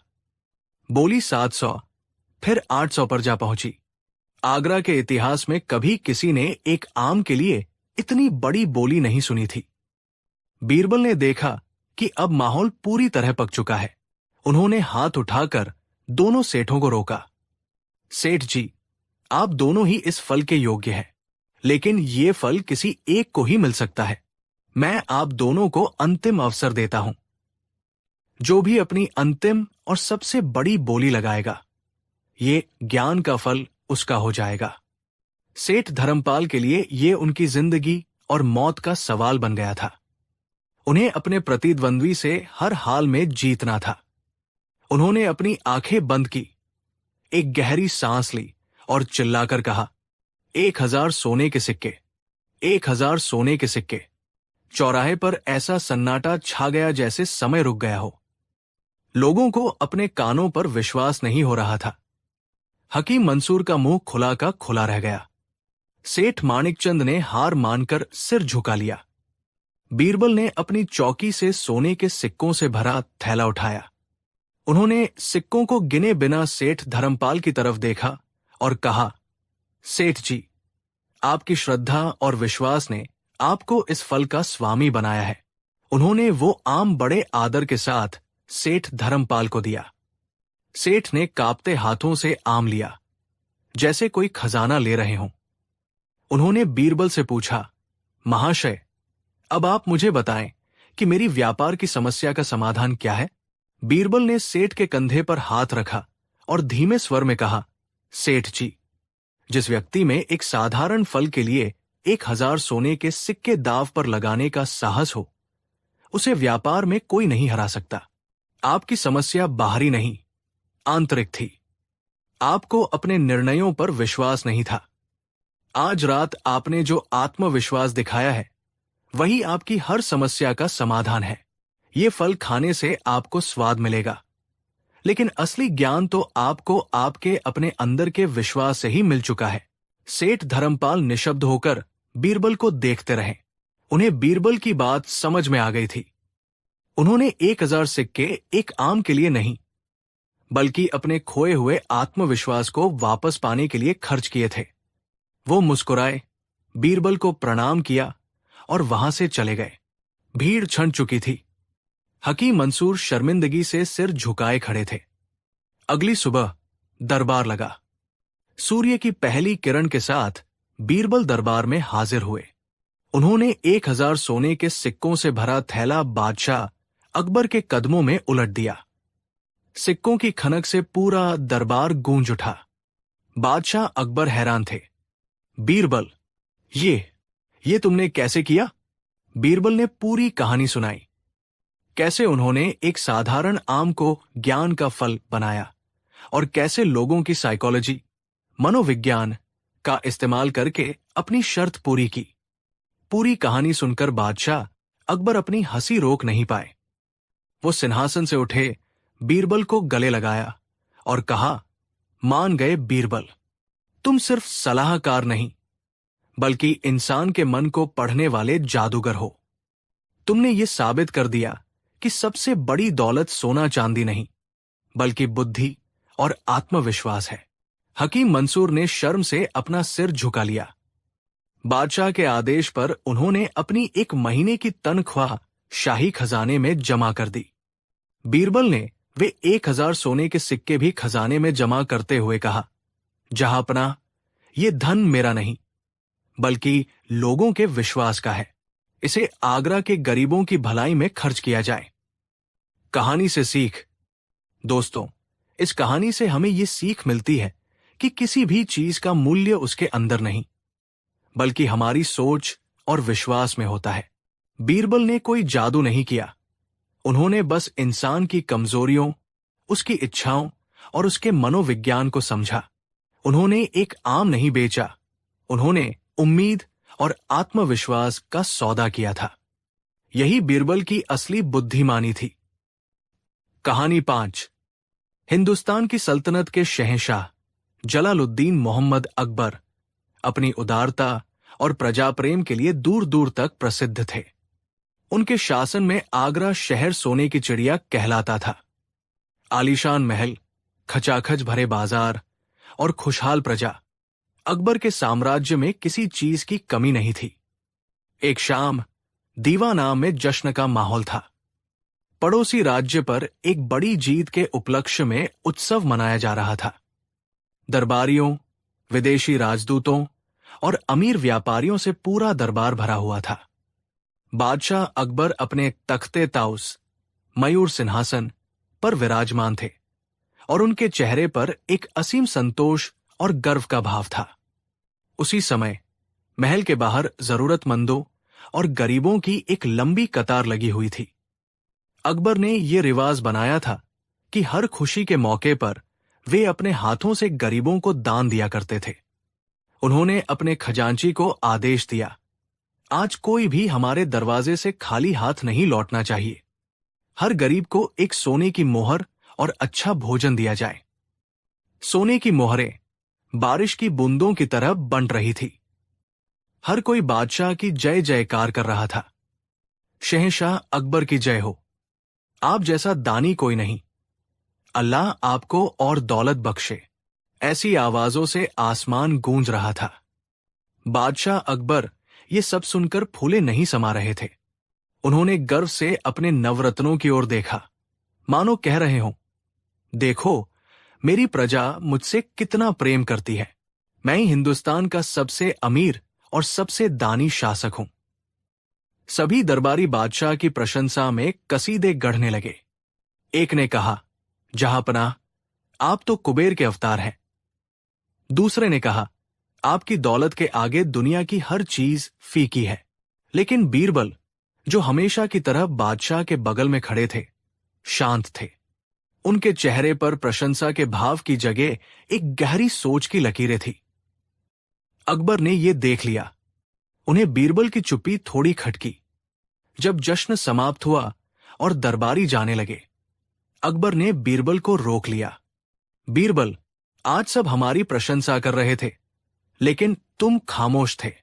क्या तुम हमारी उदारता से खुश नहीं हो, या तुम्हें हमारी दौलत में कोई कमी नजर आती है? अकबर ने सीधे मुद्दे पर आते हुए पूछा। बीरबल ने सिर झुकाकर कहा, गुस्ताखी माफ हो जहांपनाह, आपकी उदारता और दौलत की तुलना किसी से नहीं की जा सकती। लेकिन हर चीज को देखने के दो नजरिए होते हैं। अकबर को बीरबल की घुमावदार बातों में हमेशा एक चुनौती नजर आती थी। उन्होंने कहा, साफ साफ कहो, तुम क्या सोचते हो? इस पूरी सल्तनत में क्या मुझसे ज्यादा अमीर कोई और है? बीरबल ने एक पल के लिए अपनी आंखें बंद की, फिर बड़े ही शांत और दृढ़ स्वर में वो वाक्य कहा जिसने पूरे माहौल में भूचाल ला दिया। हाँ जहांपनाह, आपसे ज्यादा अमीर तो वो भिखारी है जो हर रोज आपके महल के बाहर भीख मांगता है। ये सुनना था कि अकबर का चेहरा गुस्से से लाल हो गया। सिंहासन के पास खड़े अंगरक्षक अपनी तलवारों पर हाथ रख चुके थे। दरबार में मौजूद कुछ गिने चुने मंत्री सन्न रह गए। एक शहंशाह की तुलना एक भिखारी से, और उसे भिखारी से भी गरीब कहना, यह राजद्रोह से कम नहीं था। बीरबल, अकबर की आवाज में बिजली की कड़क थी, तुम्हारी ये हिम्मत कैसे हुई? तुम हिंदुस्तान के शहंशाह का अपमान कर रहे हो। जिस बादशाह के खजाने से लाखों लोगों का पेट भरता है, तुम उसे एक भिखारी से गरीब बता रहे हो। क्या तुम्हारी अक्ल घास चरने गई है? बीरबल शांत रहे। उनके चेहरे पर डर का कोई भाव नहीं था। उन्होंने विनम्रता से कहा, जहांपनाह, मैंने आपका अपमान नहीं किया, बल्कि एक गहरी सच्चाई बयान की है। मैं अपनी बात को साबित कर सकता हूं। अकबर का गुस्सा सातवें आसमान पर था। साबित? क्या साबित करोगे तुम? ये सफेद झूठ है। तुम्हारा दिमाग फिर गया है। तभी एक दरबारी, जो हमेशा बीरबल से जलता था, आगे आया और बोला, जहांपनाह, ये बीरबल का घमंड बोल रहा है। इन्हें अपनी बुद्धि पर इतना गुमान हो गया है कि अब ये आपको भी कुछ नहीं समझते। इन्हें फौरन कैदखाने में डाल देना चाहिए। अकबर ने एक गहरी सांस ली। वे बीरबल को अच्छी तरह जानते थे।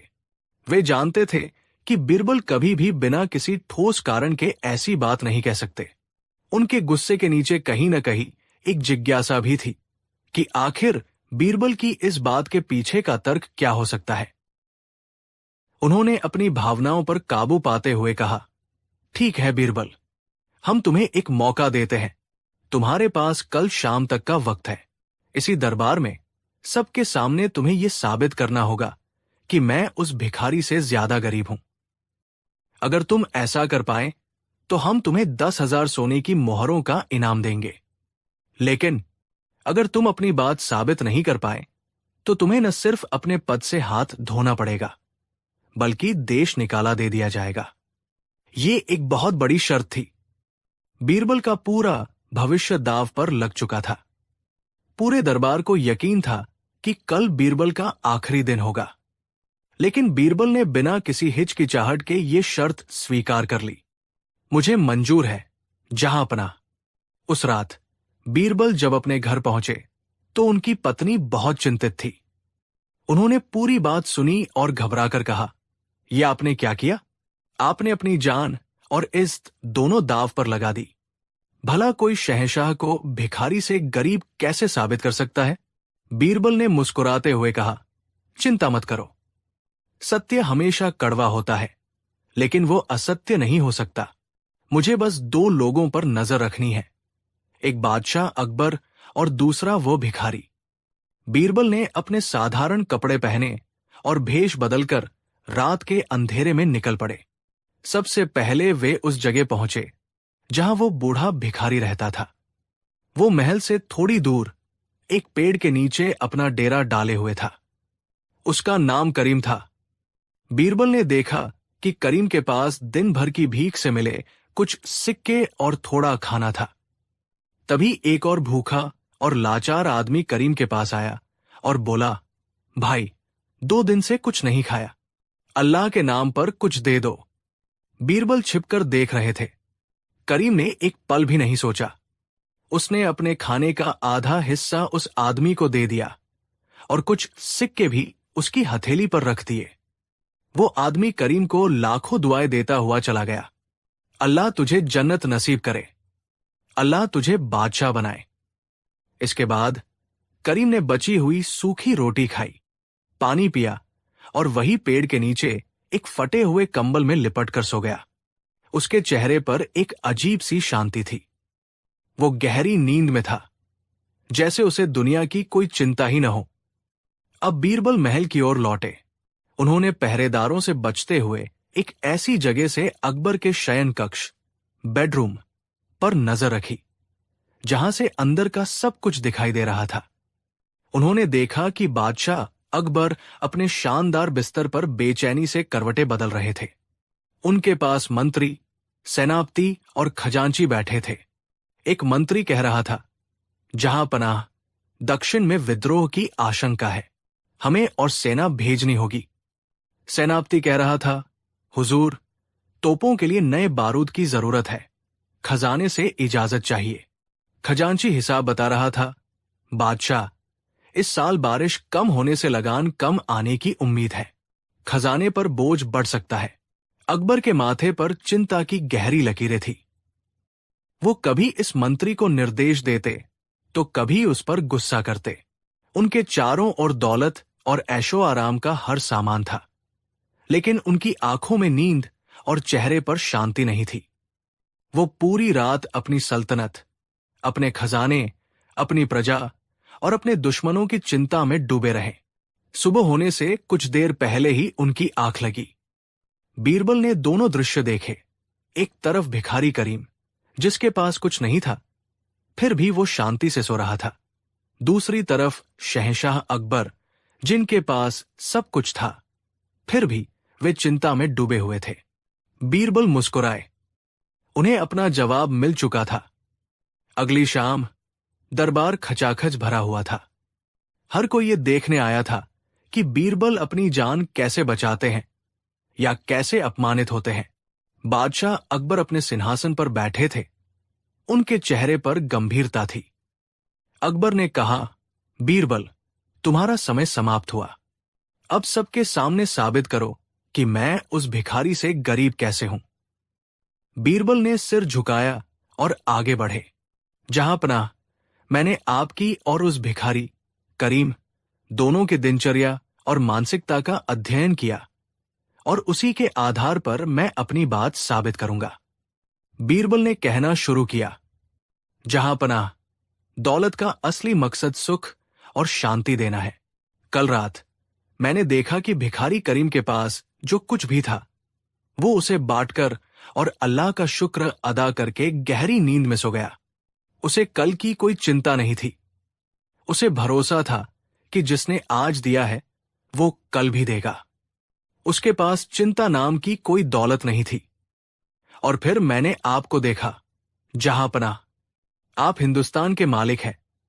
आपके पास दुनिया की हर दौलत है, लेकिन आपकी आंखों में नींद नहीं थी। आपको आने वाले कल की चिंता थी, विद्रोह का डर, खजाने की फिक्र, सल्तनत का बोझ। आपके पास धन तो बहुत है, लेकिन उस धन के साथ हजारों चिंताएं भी हैं। इस मामले में शांति और चिंता मुक्त जीवन की दौलत भिखारी करीम के पास आपसे कहीं ज्यादा है। दरबार में कानाफूसी शुरू हो गई। बात में दम तो था। बीरबल ने आगे कहा, जहां पनाह, आप हमेशा अपने खजाने को बढ़ाने और उसे भविष्य के लिए बचाकर रखने की योजना बनाते हैं। आपकी सारी दौलत इसी दुनिया के लिए है। आप इस दुनिया के सबसे बड़े बचत करता रहे। वही दूसरी ओर वो भिखारी जो कुछ भी कमाता है वो उसे या तो उसी दिन खर्च कर देता है या किसी और जरूरतमंद को दे देता है। जब वो किसी को दुआ देता है तो वो कहता है, अल्लाह तुम्हें इसका अज्र पुण्य अगली दुनिया में देगा। यानी वो अपनी नेकी और दुआओं के जरिए अपनी दौलत अगली दुनिया के लिए जमा कर रहा है। जहां पनाह, ये दुनिया तो अस्थाई है। असली दौलत तो वो है जो इंसान अपने साथ लेकर जाता है। उस भिखारी का बैंक अकाउंट अगली दुनिया में रोज भर रहा है, जबकि आप इसी दुनिया के खजाने को भरने में व्यस्त हैं। इस लिहाज से परलोक की दौलत के मामले में वो आपसे कहीं ज्यादा अमीर है। अब अकबर के चेहरे के भाव बदलने लगे थे। बीरबल अपनी अंतिम और सबसे असरदार बात पर आए। जहां पनाह, अब आप बताएं कि इंसान किससे मांगता है? जाहिर है उससे जो अमीर होता है और जिसके पास देने के लिए कुछ होता है। आप रोज अल्लाह से दुआ करते हैं। आप क्या मांगते हैं? आप सल्तनत की सुरक्षा मांगते हैं, लंबी उम्र मांगते हैं और दौलत मांगते हैं।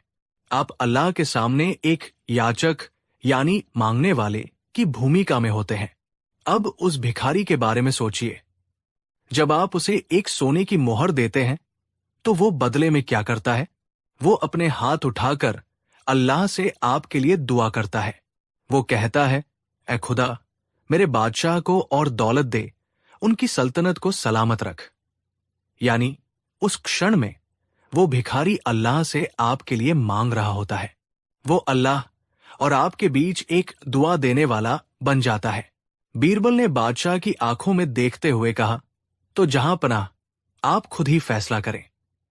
जो रोज अल्लाह से अपने लिए मांगता है वो बड़ा है या जो दूसरों के लिए अल्लाह से मांगता है?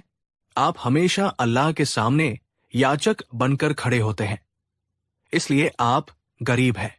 वह भिखारी दूसरों को दुआएं देता है, वह दाता की भूमिका में होता है, इसलिए वो अमीर है। बीरबल के शब्द जैसे तीर की तरह सीधे अकबर के दिल में उतर गए। पूरा दरबार स्तब्ध था। आज तक किसी ने दौलत और गरीबी को इस नजरिए से नहीं देखा था। यह सिर्फ शब्दों का खेल नहीं था, यह जीवन का एक गहरा दर्शन था। बादशाह अकबर की आंखें नम हो गई। उनका गुस्सा, उनका घमंड, सब कुछ पिघलकर आंसुओं में बह गया। वो सिंहासन से उतरे, आगे बढ़े और बीरबल को गले लगा लिया। उन्होंने भरी हुई आवाज में कहा, बीरबल, आज तुमने हमारी आंखें खोल दी। तुमने हमें दौलत का असली मतलब समझाया है। हम वर्ल्डली ट्रेजर्स, सांसारिक खजाने के नशे में इतने चूर थे कि हम सच्ची दौलत को भूल ही गए थे। तुम जीते बीरबल, तुम ये शर्त जीत गए। अकबर ने अपने गले से बेशकीमती हीरों का हार उतारा और बीरबल को पहनाते हुए कहा, ये 10,000 मोहरों से भी बढ़कर है। आज से तुम हमारे लिए सिर्फ सलाहकार नहीं, बल्कि एक रूहानी उस्ताद, आध्यात्मिक गुरु भी हो। कहानी से सीख। दोस्तों, इस कहानी से हमें ये पता चलता है कि असली अमीरी सोने चांदी और धन दौलत जमा करने में नहीं है। सच्ची दौलत मन की शांति, संतोष, चिंता मुक्त जीवन और नेकी के कामों में है, जो हम इस दुनिया से जाने के बाद भी अपने साथ ले जाते हैं। जो इंसान हमेशा और पाने की लालसा में रहता है, वो चाहे कितना भी अमीर हो, मन से गरीब ही रहता है। और जो अपने पास मौजूद चीजों में खुश है और दूसरों की मदद करता है, वो गरीब होते हुए भी दुनिया का सबसे अमीर इंसान है। कहानी 6। बात उस दौर की है जब हिंदुस्तान पर शहंशाह अकबर की हुकूमत थी और उनका दरबार न्याय, कला और बुद्धिमत्ता का केंद्र माना जाता था। दीवान-ए-खास में हर दिन ज्ञान की नई महफिलें सजती थी, जहां नवरत्नों की चमक से बड़े बड़े विद्वान भी चौंधिया जाते थे। लेकिन एक सुबह दरबार का माहौल कुछ अलग था। बादशाह अकबर किसी गहरी सोच में डूबे थे। उनके सामने न्याय की गुहार लगाने वाले फरियादी आ जा रहे थे। मंत्री अपनी रिपोर्ट पेश कर रहे थे, लेकिन बादशाह का ध्यान कहीं और ही था। जब दरबार की कार्यवाही लगभग समाप्त हो गई, तो उन्होंने एक ठंडी सांस ली और अपने सबसे चतुर सलाहकार बीरबल की ओर देखा। बीरबल, बादशाह ने कहा, आज हमारे मन में एक अजीब सी बेचैनी है। हम रोज सवाल सुनते हैं और उनके जवाब दिए जाते हैं, लेकिन हमने गौर किया है कि तुम अक्सर किसी के सवाल का जवाब देने की बजाय पलटकर एक और सवाल पूछ लेते हो। ऐसा क्यों? क्या ये जवाब से बचने की कोई तरकीब है, या इसमें भी कोई बुद्धिमत्ता छिपी है? इससे पहले कि बीरबल कुछ कहते, उनके चिर प्रतिद्वंद्वी मुल्ला दो प्याजा को मौका मिल गया। वो अपनी जगह से उठकर बोले, जहां पनाह, आपने बिल्कुल सही पकड़ा। ये तो बीरबल की पुरानी आदत है। जब इनके पास कोई सीधा जवाब नहीं होता, तो ये बात को गोल गोल घुमाने के लिए सवाल पर सवाल दागने लगते हैं। एक ज्ञानी व्यक्ति हमेशा सीधा और स्पष्ट उत्तर देता है।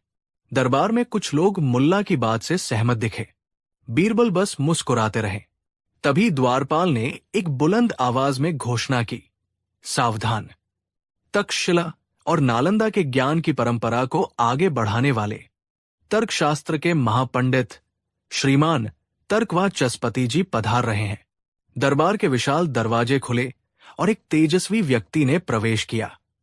उनके चेहरे पर ज्ञान का तेज तो था, लेकिन साथ ही अहंकार की एक सूक्ष्म परत भी थी। उन्होंने आकर बादशाह को प्रणाम किया, पर उनकी नजरें बीरबल को ऐसे देख रही थी मानो किसी छोटे मोटे जादूगर को देख रही हों। अकबर ने उनका स्वागत किया। पधारिए पंडित जी, हमने आपके तर्क कौशल की बड़ी प्रशंसा सुनी है। पंडित तर्कवाचस्पति ने कहा, महाराज, प्रशंसा उसकी होती है जिसमें कोई संदेह हो। मेरा ज्ञान सूर्य की तरह स्पष्ट है। मैंने सुना है कि आपके दरबार में हाजिर जवाबी को बहुत महत्व दिया जाता है, खासकर आपके सलाहकार बीरबल द्वारा। लेकिन मैं मानता हूं कि हाजिर जवाबी अक्सर ज्ञान की कमी को छिपाने का एक चतुर तरीका है। उन्होंने सीधे बीरबल को चुनौती दी, मैं आपके दरबार से सिर्फ एक सवाल पूछना चाहता हूं। क्या किसी प्रश्न का उत्तर एक और प्रश्न से देना कभी भी उचित है? मेरे तर्कशास्त्र के अनुसार ये एक बौद्धिक पलायन है, एक कमजोरी है। यदि बीरबल इस प्रथा को सही साबित कर सकते हैं, तो मैं उन्हें मान जाऊंगा। पूरे दरबार में सन्नाटा छा गया। ये बीरबल की कार्यशैली पर सीधा हमला था। बीरबल अपनी जगह से उठे। उनके चेहरे पर अब भी वही शांत मुस्कान थी। उन्होंने कहा, पंडित जी, आपका सवाल बहुत गहरा है, लेकिन कुछ सवालों के जवाब शब्दों में नहीं, अनुभव में छिपे होते हैं। पंडित हंसे। ये फिर से बात को टालने का एक और तरीका है। बीरबल ने कहा, बिल्कुल नहीं, मैं आपकी चुनौती स्वीकार करता हूं, लेकिन मेरी एक शर्त है। आप मुझे और अपने आप को एक दिन का समय दीजिए। कल सुबह से लेकर शाम तक आप मेरे साथ रहेंगे।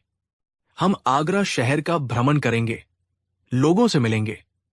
मैं आपसे एक शब्द भी नहीं कहूंगा, कि सवाल का जवाब सवाल से देना क्यों उचित है। दिन के अंत में यदि आपको आपका जवाब नहीं मिला तो मैं दरबार के सामने अपनी हार स्वीकार कर लूंगा और आपसे तर्कशास्त्र की शिक्षा लूंगा। पंडित तर्कवाचस्पति की आंखों में जीत की चमक आ गई। उन्हें लगा कि बीरबल ने पहले ही हार मान ली है। मुझे स्वीकार है, कल शाम इसी दरबार में सब तय हो जाएगा। एक दिन, एक शहर और 5 सवाल। अगली सुबह बीरबल और पंडित तर्कवाचस्पति दोनों साधारण वेश में आगरा की गलियों में निकल पड़े। पंडित जी पूरे आत्मविश्वास में थे, ये देखने के लिए कि बीरबल ऐसा क्या दिखाएंगे जिससे उनका सदियों का ज्ञान गलत साबित हो जाए। वे यमुना के किनारे पहुंचे, जहां एक किसान हताश बैठा अपनी सूखती फसल को देख रहा था। उसका चेहरा चिंता से मुरझाया हुआ था। पंडित तर्कवाचस्पति, जो खुद को हर समस्या का समाधान करता मानते थे, किसान के पास गए और सीधे पूछा, तुम्हारी समस्या क्या है? किसान ने उनकी ओर देखा और बस रोने लगा। सब बर्बाद हो गया, मेरा सब कुछ लुट गया। वो अपनी पूरी बात कह नहीं पा रहा था। पंडित जी उसे सांत्वना देने की कोशिश करते रहे, लेकिन किसान की उलझन जस की तस बनी रही। तभी बीरबल आगे बढ़े। उन्होंने किसान के कंधे पर हाथ रखा और बड़े धीमे स्वर में पूछा, क्या तुम्हारी फसल में पानी नहीं पहुंचा? किसान ने सिर हिलाया, पहुंचा था, पर। बीरबल ने दूसरा सवाल पूछा, तो क्या किसी बीमारी ने फसल खराब कर दी? किसान ने कहा, नहीं, बीमारी भी नहीं। बीरबल ने फिर पूछा, तो क्या किसी जमींदार ने तुम्हारी जमीन पर कब्जा कर लिया है? इस सवाल को सुनते ही किसान की आंखें खुल गई। उसने कहा, हां, हां, यही हुआ है। पास के जमींदार ने नदी का बहाव अपनी जमीन की ओर मोड़ दिया है और मेरे खेतों तक पानी ही नहीं पहुंच रहा। अब समस्या शीशे की तरह साफ थी। बीरबल ने पंडित जी की ओर देखा, लेकिन कुछ कहा नहीं। पंडित जी ने महसूस किया कि उनके सीधे सवाल, समस्या क्या है, ने किसान को और उलझा दिया था, जबकि बीरबल के सिलसिलेवार सवालों ने समस्या की जड़ तक पहुंचा दिया। वे बाजार की ओर बढ़े, जहां एक कोने में एक छोटा बच्चा जोर जोर से रो रहा था। पंडित तर्कवाचस्पति ने बच्चे के पास जाकर पूछा, बेटा, तुम क्यों रो रहे हो? बच्चा उन्हें देखकर और डर गया और भी जोर से रोने लगा। पंडित जी की सारी तर्क शक्ति उस बच्चे को चुप कराने में विफल हो गई। बीरबल बच्चे के पास गए और उसके सामने घुटनों पर बैठ गए। उन्होंने अपनी जेब से एक छोटी सी लकड़ी की चिड़िया निकाली और बच्चे के सामने करते हुए पूछा, क्या तुम्हारा खिलौना खो गया है? बच्चे ने रोते हुए ना में सिर हिलाया। बीरबल ने फिर पूछा, तो क्या तुम्हें भूख लगी है? बच्चे ने फिर ना कहा। अंत में बीरबल ने बहुत नरमी से पूछा, क्या तुम अपनी मां को ढूंढ रहे हो? यह सवाल सुनते ही बच्चे ने सिसकते हुए हां कहा और बीरबल की ओर उम्मीद से देखने लगा। बीरबल ने उसे गोद में उठाया और आसपास उसकी मां को ढूंढने में मदद की। पंडित तर्कवाचस्पति चुपचाप देखते रहे। उन्होंने समझा कि कभी कभी सवाल का उद्देश्य जानकारी निकालना नहीं, बल्कि सहानुभूति जताना और विश्वास बनाना होता है। दोपहर के समय वे अनाज मंडी पहुंचे। वहां एक ग्राहक और एक व्यापारी के बीच तीखी बहस हो रही थी। ग्राहक का आरोप था कि व्यापारी ने उसे अच्छी गुणवत्ता वाले गेहूं दिखाकर बोरी में खराब और कंकड़ मिला गेहूं भर दिया है। पंडित जी ने अपने तार्किक अंदाज में कहा, इसमें बहस की क्या बात है? बोरी खोलो और देख लो। व्यापारी चालाक था। उसने कहा, मैंने तो अच्छा ही माल दिया था, हो सकता है इसने रास्ते में बदल दिया हो। अब बात साबित करना मुश्किल हो गया। बीरबल आगे आए। उन्होंने व्यापारी से कोई सीधा सवाल नहीं पूछा। उन्होंने बस शांत भाव से व्यापारी की आंखों में देखते हुए पूछा, आप इस मंडी में कितने सालों से व्यापार कर रहे हैं? व्यापारी ने अकड़कर कहा, 20 साल से। मेरे दादा परदादा भी यही व्यापार करते थे। बीरबल ने अगला सवाल किया, तो आपकी प्रतिष्ठा आपके लिए बहुत कीमती होगी, है ना? व्यापारी ने कहा, बिल्कुल, हमारी साख ही हमारी पूंजी है।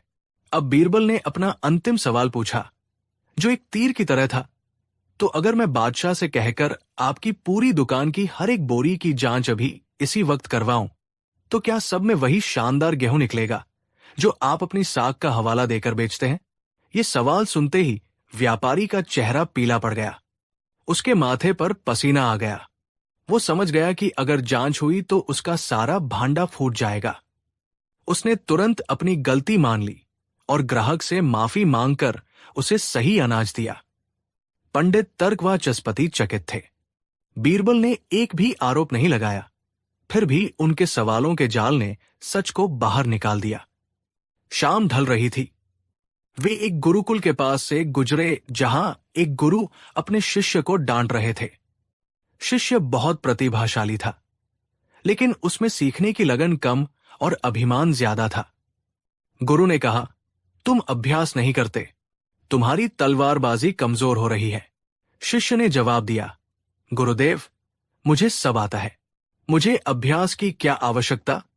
पंडित जी ने सोचा कि इस शिष्य को तर्क से समझाना चाहिए कि अभ्यास क्यों जरूरी है, लेकिन बीरबल ने शिष्य के पास जाकर एक अलग ही रास्ता अपनाया।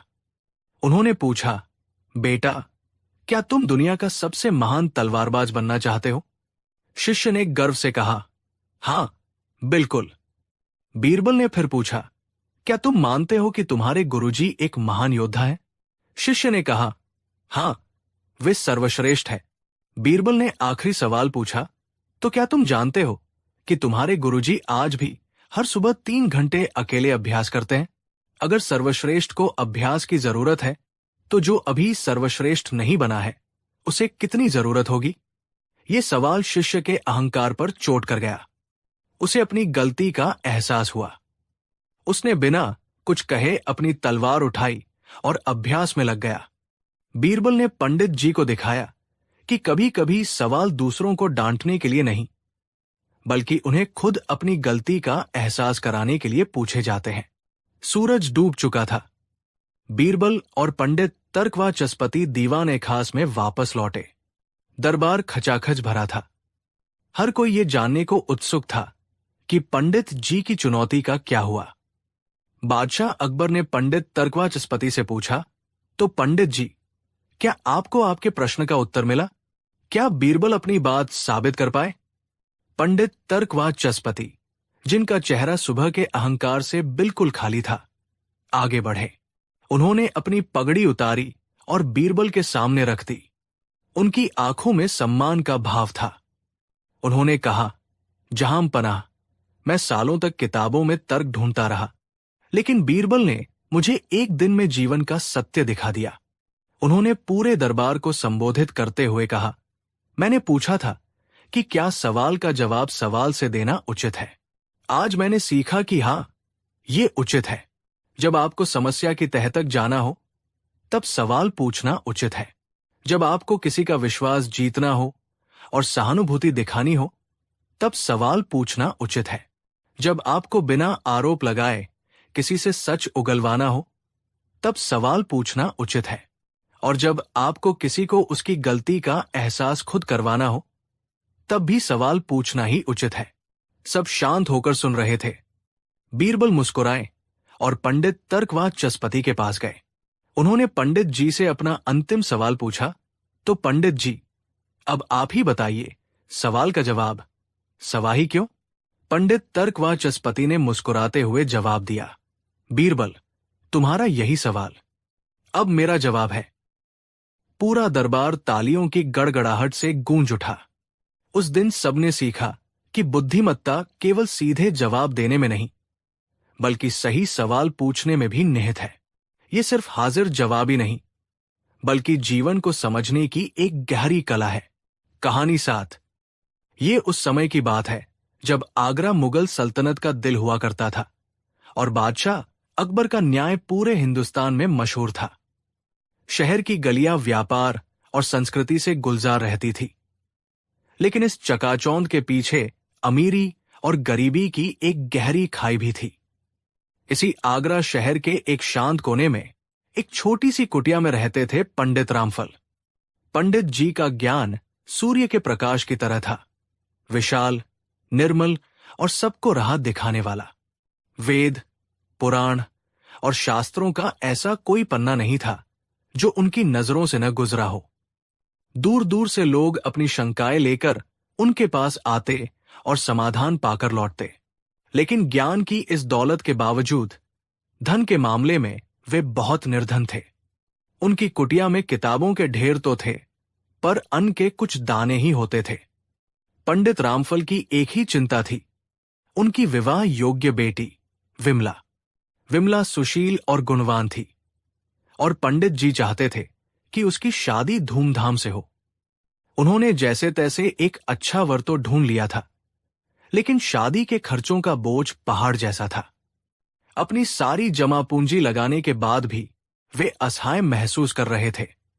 कई रातों की चिंता के बाद उनकी पत्नी ने उन्हें एक सलाह दी, स्वामी, शहर के सबसे बड़े सेठ हीरालाल के पास क्यों नहीं जाते? सुना है वे बड़े दानी हैं और विद्वानों का आदर करते हैं, शायद वे हमारी मदद कर दें। पंडित रामफल को किसी के आगे हाथ फैलाना अपने स्वाभिमान के विरुद्ध लगता था, लेकिन बेटी के भविष्य के लिए उन्होंने अपने स्वाभिमान को एक तरफ रख दिया। अगली सुबह वे अपनी सबसे साफ धोती पहनकर, माथे पर चंदन का तिलक लगाकर और मन में एक उम्मीद लेकर सेठ हीरालाल की आलीशान हवेली की ओर चल पड़े। सेठ हीरालाल की हवेली किसी महल से कम नहीं थी। संगमरमर के खंभे, रेशमी पर्दे और सोने चांदी की वस्तुएं उसकी दौलत की कहानी कह रही थी। पंडित रामफल को द्वारपाल ने बाहर ही रोक दिया, लेकिन जब उन्होंने अपना परिचय दिया तो उन्हें अंदर जाने की अनुमति मिली। सेठ हीरालाल एक बड़े से मखमली सोफे पर बैठा था, जिसके चारों ओर नौकर चाकर हाथ बांधे खड़े थे। उसके चेहरे पर दौलत का नशा और घमंड साफ झलक रहा था। पंडित रामफल ने हाथ जोड़कर प्रणाम किया। सेठ जी, मैं पंडित रामफल हूं। सेठ ने उन्हें ऊपर से नीचे तक देखा, जैसे किसी कीड़े मकोड़े को देख रहा हो। उसने व्यंग्य से कहा, ओह, तो तुम हो वो ज्ञानी पंडित जिनके पास लोग सलाह लेने जाते हैं। कहो, आज यहां कैसे आना हुआ? क्या तुम्हारे ज्ञान का भंडार खाली हो गया जो धन के भंडार के पास चले आए? पंडित रामफल इस सीधे अपमान से कांप गए, लेकिन उन्होंने हिम्मत बांधी और अपनी बेटी की शादी की बात बताई। उन्होंने बड़ी विनम्रता से कुछ आर्थिक सहायता की प्रार्थना की। उनकी बात सुनकर सेठ हीरालाल जोर जोर से हंसने लगा। उसकी हंसी किसी हथौड़े की तरह पंडित जी के स्वाभिमान पर चोट कर रही थी। हा हा हा, कमाल है, सेठ ने कहा। तुम लोग दिन रात पोथियां पढ़ते हो और सोचते हो कि ज्ञान से पेट भर जाएगा। अरे पंडित, ये दुनिया ज्ञान से नहीं, धन से चलती है। जिस ज्ञान से तुम 2 वक्त की रोटी नहीं कमा सकते, वो ज्ञान किस काम का? पूरी सभा में सन्नाटा छा गया। सेठ के चापलूस दरबारी भी मुस्कुरा रहे थे। पंडित रामफल का चेहरा शर्म से लाल हो गया। उनकी आंखों में आंसू आ गए। सेठ हीरालाल यहीं नहीं रुका। उसने अपनी कमर से बंधी थैली खोली, उसमें से एक तांबे का मामूली सिक्का निकाला, एक ऐसा सिक्का जो शायद कोई भिखारी भी न लेता, और उसे पंडित रामफल की ओर उछालते हुए बोला, ये लो, मेरी तरफ से तुम्हारी बेटी की शादी के लिए शगुन। जाओ और अपने ज्ञान की तरह इस सिक्के को भी संभाल कर रखना। वो सिक्का पंडित जी के पैरों के पास आकर गिरा। ये सिर्फ एक सिक्का नहीं था, ये उनके ज्ञान, उनके स्वाभिमान और उनकी गरीबी का सरेआम तमाशा था। पंडित रामफल बिना कुछ बोले झुकी नजरों से वहां से लौट आए। उनके दिल में अपमान की ऐसी आग जल रही थी जो शायद जिंदगी भर न बुझती। संयोग से उस दिन बीरबल एक साधारण नागरिक का वेश बदलकर शहर की हालत का जायजा लेने निकले थे। वे सेठ हीरालाल की हवेली के पास से ही गुजर रहे थे और उन्होंने अपनी आंखों से यह पूरा दृश्य देखा। उन्होंने पंडित रामफल के चेहरे पर अपमान की पीड़ा और सेठ हीरालाल के चेहरे पर क्रूरता का घमंड साफ साफ पढ़ा। बीरबल का खून खौल उठा। वे जानते थे कि सेठ को उसकी दौलत का घमंड है और वो इस घमंड में अंधे होकर इंसानियत भूल गया है। उन्होंने मन ही मन संकल्प लिया, सेठ हीरालाल, तुमने एक ज्ञानी का नहीं बल्कि साक्षात सरस्वती का अपमान किया है। तुम्हें इसका दंड अवश्य मिलेगा, और वो दंड ऐसा होगा कि तुम जिंदगी भर याद रखोगे। मैं तुम्हारा घमंड उसी दौलत से तोड़ूंगा जिसका तुम्हें नशा है। बीरबल ने पंडित रामफल का पीछा किया और उनकी कुटिया तक पहुंच गए। उन्होंने बाहर से ही उनकी हालत देखी और एक गहरी योजना बनानी शुरू कर दी। ये बदला तलवार से नहीं, दिमाग से लिया जाना था। अगले 2 दिनों में पूरे आगरा शहर में एक अजीब सी अफवाह फैलनी शुरू हो गई। ये अफवाह शहर के हर पान की दुकान, हर नाई की दुकान और हर सराय में चर्चा का विषय बन गई। अफवाह थी एक शापित सिक्के के बारे में। कहानी कुछ यूं थी। प्राचीन काल में एक महान सिद्ध महात्मा ने एक तांबे के सिक्के को अपनी शक्तियों से अभिमंत्रित किया था। ये सिक्का जिसके भी पास रहता, उसे दुर्भाग्य और बर्बादी का सामना करना पड़ता। उस महात्मा ने श्राप दिया था कि यह सिक्का केवल तभी शांत होगा जब यह अपने असली और योग्य उत्तराधिकारी के पास हो। एक ऐसा व्यक्ति जो ज्ञानी हो, निस्वार्थ हो और जिसका दिल साफ हो। अगर कोई लालची या घमंडी व्यक्ति इस सिक्के को अपने पास रखता है तो उसका सर्वनाश निश्चित है। और सबसे बुरी बात यह थी कि अगर किसी ने इस सिक्के को किसी योग्य व्यक्ति से छीनकर या उसका अपमान करके हासिल किया हो तो उसे इस श्राप से मुक्ति पाने के लिए उस सिक्के के मूल्य का 10,000 गुना धन उस योग्य व्यक्ति के चरणों में रखना होगा, वो भी माफी मांगते हुए। बीरबल ने अपने जासूसों को साधु, व्यापारी और ज्योतिषियों के भेष में शहर में फैला दिया था, जो इस कहानी को और भी नमक मिर्च लगाकर सुना रहे थे। सेठ हीरालाल ने भी ये अफवाह सुनी। पहले तो वो खूब हंसा। कैसी मूर्खतापूर्ण बातें हैं, एक तांबे का सिक्का किसी का क्या बिगाड़ लेगा, उसने सोचा। उसे वो घटना याद आई जब उसने पंडित रामफल को एक सिक्का फेंक कर दिया था, लेकिन उसने इस बात को कोई तवज्जो नहीं दी। लेकिन फिर अजीब घटनाएं घटनी शुरू हो गई। पहले दिन सेठ का सबसे कीमती ईरानी घोड़ा, जिसे उसने हजारों अशर्फियों में खरीदा था, अचानक लंगड़ा हो गया। दूसरे दिन सूरत से आ रहा उसका मसालों से भरा जहाज समुद्र में डूबने की खबर आई, जिससे उसे भारी नुकसान हुआ। तीसरे दिन जब वो अपनी तिजोरी खोल रहा था तो एक भारी संदूक उसके पैर पर गिर गया, जिससे उसे गहरी चोट आई। अब सेठ हीरालाल का हंसता हुआ चेहरा चिंता में बदल गया। उसे लगने लगा कि ये सब महज संयोग नहीं हो सकता। वो रात को सो नहीं पाता। उसे बुरे बुरे सपने आने लगे। उसे बार बार पंडित रामफल का अपमान से झुका हुआ चेहरा और अपनी ओर फेंका हुआ वो तांबे का सिक्का याद आने लगा। एक दिन एक प्रसिद्ध ज्योतिषी, जो असल में बीरबल का ही आदमी था, सेठ की हवेली आया। उसने सेठ का हाथ देखते ही कहा, सेठ जी, आपके ऊपर किसी बहुत बड़े श्राप का साया है। ऐसा लगता है कि आपने किसी ज्ञानी और पवित्र आत्मा का घोर अपमान किया है और उसकी कोई वस्तु आपके पास है। जब तक आप उस वस्तु को उसके मालिक को लौटाकर प्रायश्चित नहीं करेंगे, आपकी बर्बादी को कोई नहीं रोक सकता। ये सुनते ही सेठ हीरालाल के पैरों तले जमीन खिसक गई। उसे यकीन हो गया कि उसके सारे दुर्भाग्य का कारण वही शापित सिक्का है जो उसने पंडित रामफल पर फेंका था। उसका सारा घमंड, सारा अहंकार अब जान के डर में बदल गया। जिस दौलत पर वो इतराता था, अब उसे वही दौलत छिन जाने का खौफ सता रहा था। सेठ हीरालाल पागलों की तरह पंडित रामफल को ढूंढने लगा। जब उसे उनकी कुटिया का पता चला तो वो आधी रात को ही वहां पहुंच गया। पंडित रामफल अपनी कुटिया के बाहर चिंता में बैठे थे। सेठ को अपनी कुटिया के सामने देखकर वे हैरान रह गए। सेठ हीरालाल दौड़कर आया और सीधे पंडित रामफल के पैरों में गिर पड़ा। मुझे माफ कर दीजिए पंडित जी, मुझसे बहुत बड़ी भूल हो गई। वो गिड़गिड़ाने लगा। मैंने आपका और आपके ज्ञान का अपमान किया। मैं अंधा हो गया था। पंडित रामफल कुछ समझ नहीं पा रहे थे। सेठ ने रोते हुए कहा, कृपया करके अपना वो सिक्का वापस ले लीजिए। उसने मेरा सब कुछ तबाह कर दिया है। मैं बर्बाद हो जाऊंगा। पंडित जी ने कहा, कौन सा सिक्का? मैंने तो तुमसे कुछ नहीं लिया। सेठ ने याद दिलाया, वही जो मैंने आपकी ओर फेंका था। कृपया उसे वापस ले लीजिए और मुझे इस श्राप से मुक्त कीजिए। पंडित रामफल को अब भी कुछ समझ नहीं आ रहा था, लेकिन वे एक दयालु व्यक्ति थे। उन्होंने कहा, सेठ जी, मुझे नहीं पता आप किस सिक्के की बात कर रहे हैं। मेरे पास ऐसा कुछ नहीं है। यह सुनकर सेठ और भी डर गया। उसे लगा कि पंडित जी नाराज है और सिक्का वापस नहीं लेना चाहते। उसने तुरंत अपने नौकरों को इशारा किया।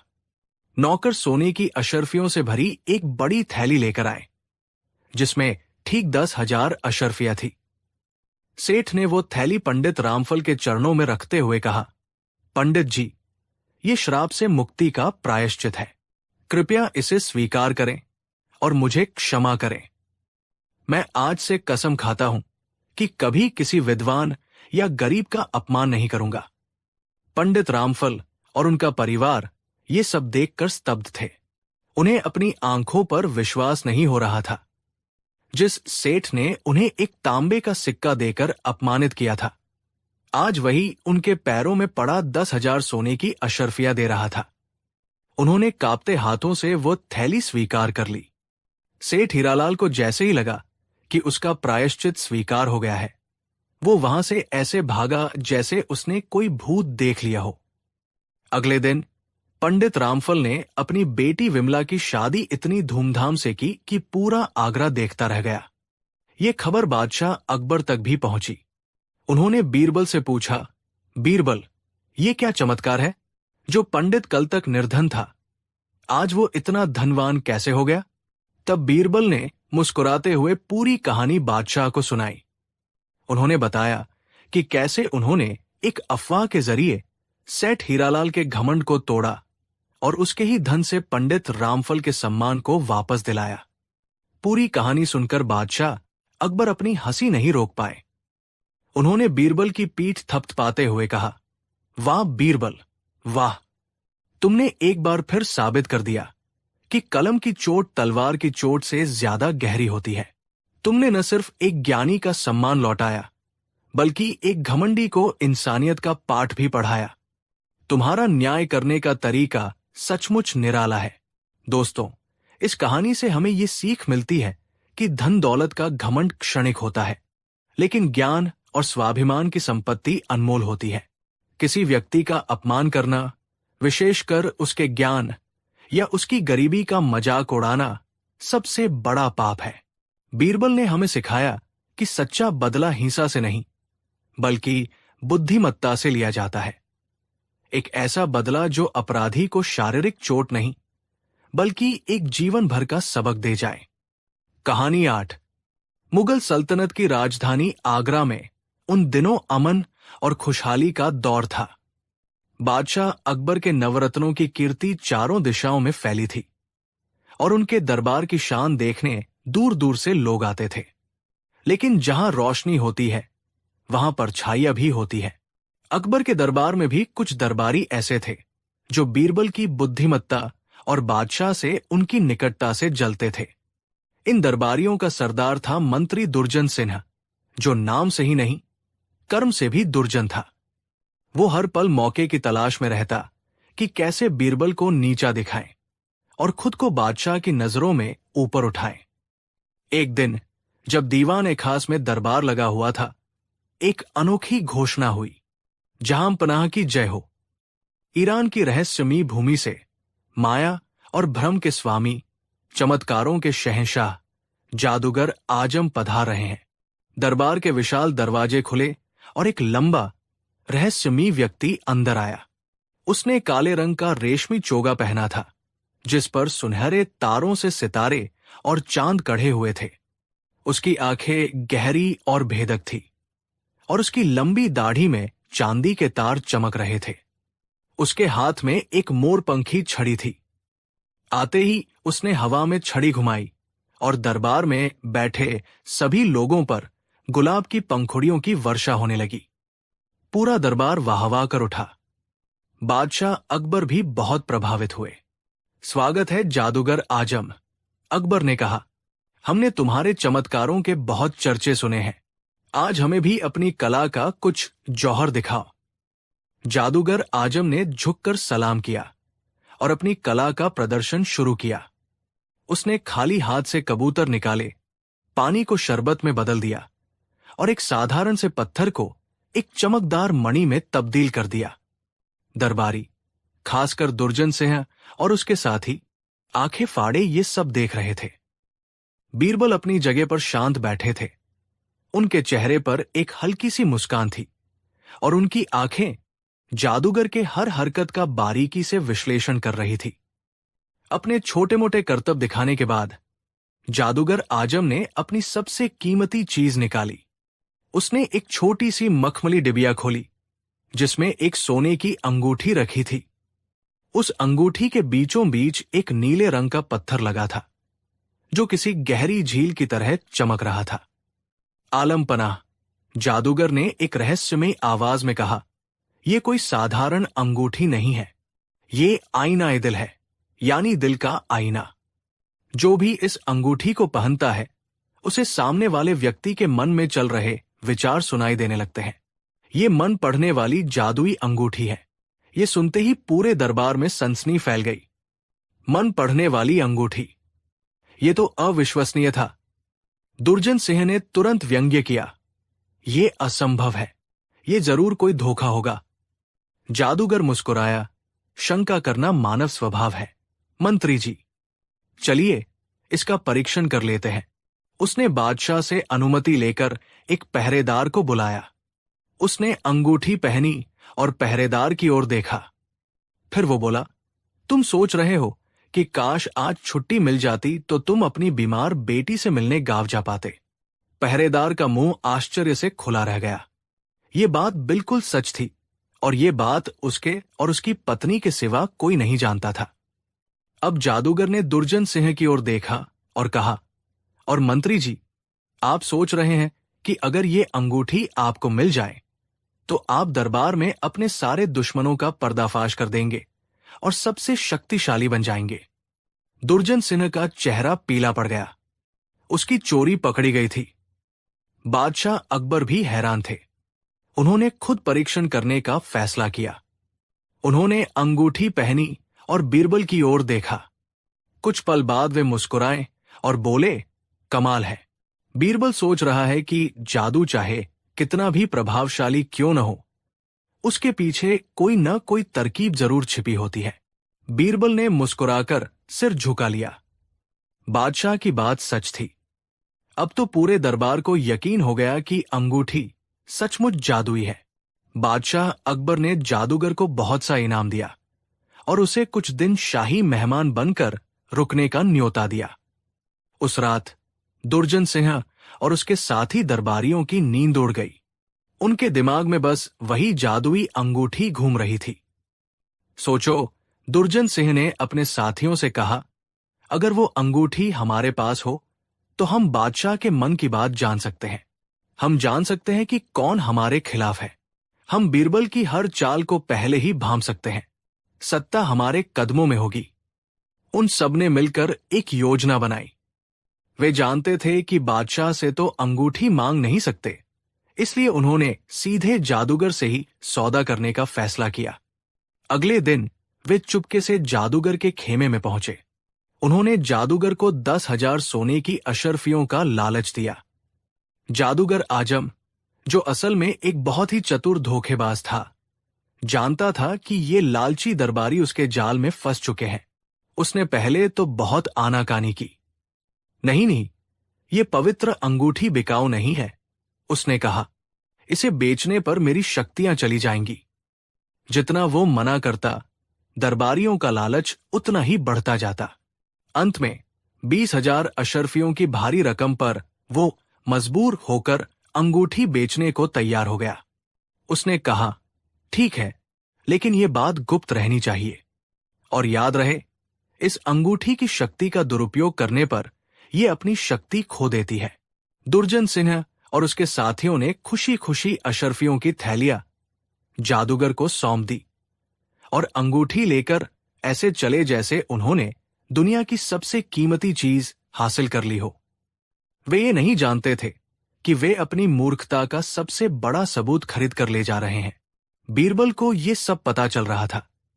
उनके जासूसों ने उन्हें बता दिया था कि दुर्जन सिंह और उसके साथी जादूगर से मिले हैं। बीरबल ये भी जानते थे कि मन पढ़ने जैसी कोई शक्ति नहीं होती। ये सब हाथ की सफाई और मनोविज्ञान का खेल है। जादूगर का सहायक, एक छोटा लड़का, भीड़ में घूमकर लोगों की बातें सुनता और इशारों में जादूगर को बता देता था। पहरेदार की बेटी की बीमारी की बात उसने एक दिन पहले ही बाजार में सुनी थी। बीरबल समझ गए कि अब इन मूर्ख और लालची दरबारियों को सबक सिखाने का सही समय आ गया है। अगले दिन दरबार में बीरबल ने बादशाह अकबर से कहा, जहां पनाह, वो जादुई अंगूठी वाकई एक चमत्कार है। मुझे लगता है कि हमें उसकी शक्ति का एक और महान परीक्षण करना चाहिए। अकबर उत्सुक हो गए। कैसा परीक्षण बीरबल? बीरबल ने कहा, क्यों न हम इस अंगूठी की मदद से ये पता लगाएं कि हमारे इस विशाल साम्राज्य में और इस भरे दरबार में सबसे बड़ा मूर्ख कौन है? ये सुनते ही दरबार में हंसी का फव्वारा छूट गया। दुर्जन सिंह और उसके साथी भी हंसे, लेकिन उनकी हंसी में एक घबराहट थी। अकबर को यह विचार बहुत पसंद आया। उन्होंने कहा, यह तो बहुत मजेदार होगा। बताओ, ये परीक्षण कैसे किया जाएगा? बीरबल ने अपनी योजना बताई। जहां पनाह, हम दरबार के बीच में एक बड़ा सा संदूक रखेंगे, जिसके अंदर एक और छोटा संदूक होगा। हम दरबार के हर सदस्य को एक एक करके उस कमरे में भेजेंगे। उन्हें बस अंदर जाकर उस छोटे संदूक को छूना है। बाहर एक पहरेदार वो जादुई अंगूठी पहनकर खड़ा होगा। जैसे ही कोई संदूक को छुएगा, अंगूठी उसके मन के विचार पढ़ लेगी, जिसके मन में भी खुद के मूर्ख होने का सबसे ज्यादा डर होगा। अंगूठी तुरंत बता देगी और वही सबसे बड़ा मूर्ख माना जाएगा। योजना सबको पसंद आई, खासकर दुर्जन सिन्हा को। उसने सोचा, ये तो बीरबल को फंसाने का सुनहरा मौका है। हम सब तो जानते हैं कि हम बुद्धिमान हैं। जरूर बीरबल ही सबसे बड़ा मूर्ख साबित होगा। परीक्षण की तैयारी शुरू हुई। एक बड़े से शाही तंबू के अंदर एक भारी नक्काशीदार संदूक रखा गया। बीरबल ने घोषणा की, एक बात का ध्यान रहे, जो व्यक्ति अंदर जाकर संदूक को नहीं छुएगा, उसे परीक्षण से बाहर माना जाएगा और उसकी गिनती नहीं होगी। फिर बीरबल ने चुपके से उस छोटे संदूक पर काले रंग का सुगंधित इत्र मिला हुआ लेप लगा दिया। वो लेप ऐसा था कि छूते ही हाथ पर निशान छोड़ देता और उसकी खुशबू दूर से ही आ जाती। एक एक करके सभी दरबारी तंबू के अंदर जाने लगे। जो दरबारी ईमानदार और आत्मविश्वासी थे, वे अंदर गए और बिना किसी डर के संदूक को छूकर बाहर आ गए। उन्हें पता था कि वे मूर्ख नहीं हैं, इसलिए उन्हें किसी बात का डर नहीं था। अब बारी आई दुर्जन सिंह और उसके लालची साथियों की। जैसे ही दुर्जन सिंह तंबू के अंदर गया, उसके मन में एक विचार कौन था, मैं तो बुद्धिमान हूं, लेकिन क्या पता ये जादुई अंगूठी मेरे मन का कोई और राज पढ़ ले। क्या पता ये जान ले कि मैंने ही ये अंगूठी खरीदी है। सबसे अच्छा तो यही है कि मैं संदूक को छू ही नहीं। जैसा बीरबल ने कहा, जो नहीं छुएगा उसकी गिनती ही नहीं होगी। इस तरह मैं सुरक्षित रहूंगा। यही सोचकर उसने संदूक को बिना छुए बस उसके पास खड़ा रहा और फिर बाहर आ गया। उसके बाकी साथियों ने भी ठीक वैसा ही किया। उन्होंने अपनी चालाकी से खुद को बचाने की कोशिश की। जब सभी दरबारी बाहर आ गए तो बीरबल ने बादशाह से कहा, जहां पनाह, अब कृपया सभी दरबारियों से कहें कि वे अपने हाथ ऊंचे करें। जैसे ही सबने अपने हाथ ऊंचे किए, दूध का दूध और पानी का पानी हो गया। जिन दरबारियों ने संदूक को छुआ था, उनके हाथों पर काले रंग का सुगंधित निशान साफ दिख रहा था, लेकिन दुर्जन सिन्हा और उसके पांचों साथियों के हाथ बिल्कुल साफ थे। पूरा दरबार हैरान था।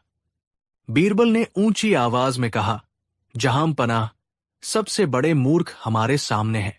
उन्होंने दुर्जन सिंह और उसके साथियों की ओर इशारा करते हुए कहा, इन लोगों ने अपनी मूर्खता के डर से संदूक को छुआ ही नहीं। ये सोचते रहे कि न छूने से ये बच जाएंगे, लेकिन ये नहीं समझ पाए कि इनका यही डर और इनकी यही चालाकी इनकी सबसे बड़ी मूर्खता का प्रमाण है। एक बुद्धिमान व्यक्ति को किसी भी परीक्षा से डर नहीं लगता। अब बीरबल ने असली धोखेबाज जादूगर आजम का पर्दाफाश किया। उन्होंने बताया कि अंगूठी में कोई जादू नहीं है, ये सब हाथ की सफाई और मनोविज्ञान का खेल था। उन्होंने ये भी बताया कि कैसे इन लालची दरबारियों ने 20,000 अशर्फियों में उस नकली अंगूठी को खरीदा। ये सुनते ही दुर्जन सिंह और उसके साथियों के चेहरे पर हवाइयां उड़ने लगी। उनका सिर शर्म और अपमान से झुक गया। उनकी लालच, उनकी मूर्खता और उनकी साजिश सब कुछ पूरे दरबार के सामने उजागर हो गया था। वे न सिर्फ अपनी इज्जत बल्कि अपनी 20,000 अशर्फियां भी गवा चुके थे। कहानी से सीख, बादशाह अकबर बीरबल की बुद्धिमत्ता पर एक बार फिर कायल हो गए। उन्होंने जादूगर को देश निकाला दे दिया और दुर्जन सिंह और उसके साथियों को उनकी मूर्खता के लिए दंडित किया। दोस्तों, इस कहानी से हमें एक बहुत बड़ी सीख मिलती है। असली धोखेबाज सिर्फ वो नहीं होता जो धोखा देता है, बल्कि असली धोखेबाज हमारा अपना लालच और हमारी मूर्खता भी होती है। जब कोई व्यक्ति लालच में अंधा हो जाता है तो उसकी सोचने समझने की शक्ति खत्म हो जाती है और वो आसानी से किसी भी धोखे का शिकार बन जाता है। बीरबल ने दिखाया कि सबसे बड़ा जादू इंसान के दिमाग में होता है, किसी अंगूठी या पत्थर में नहीं।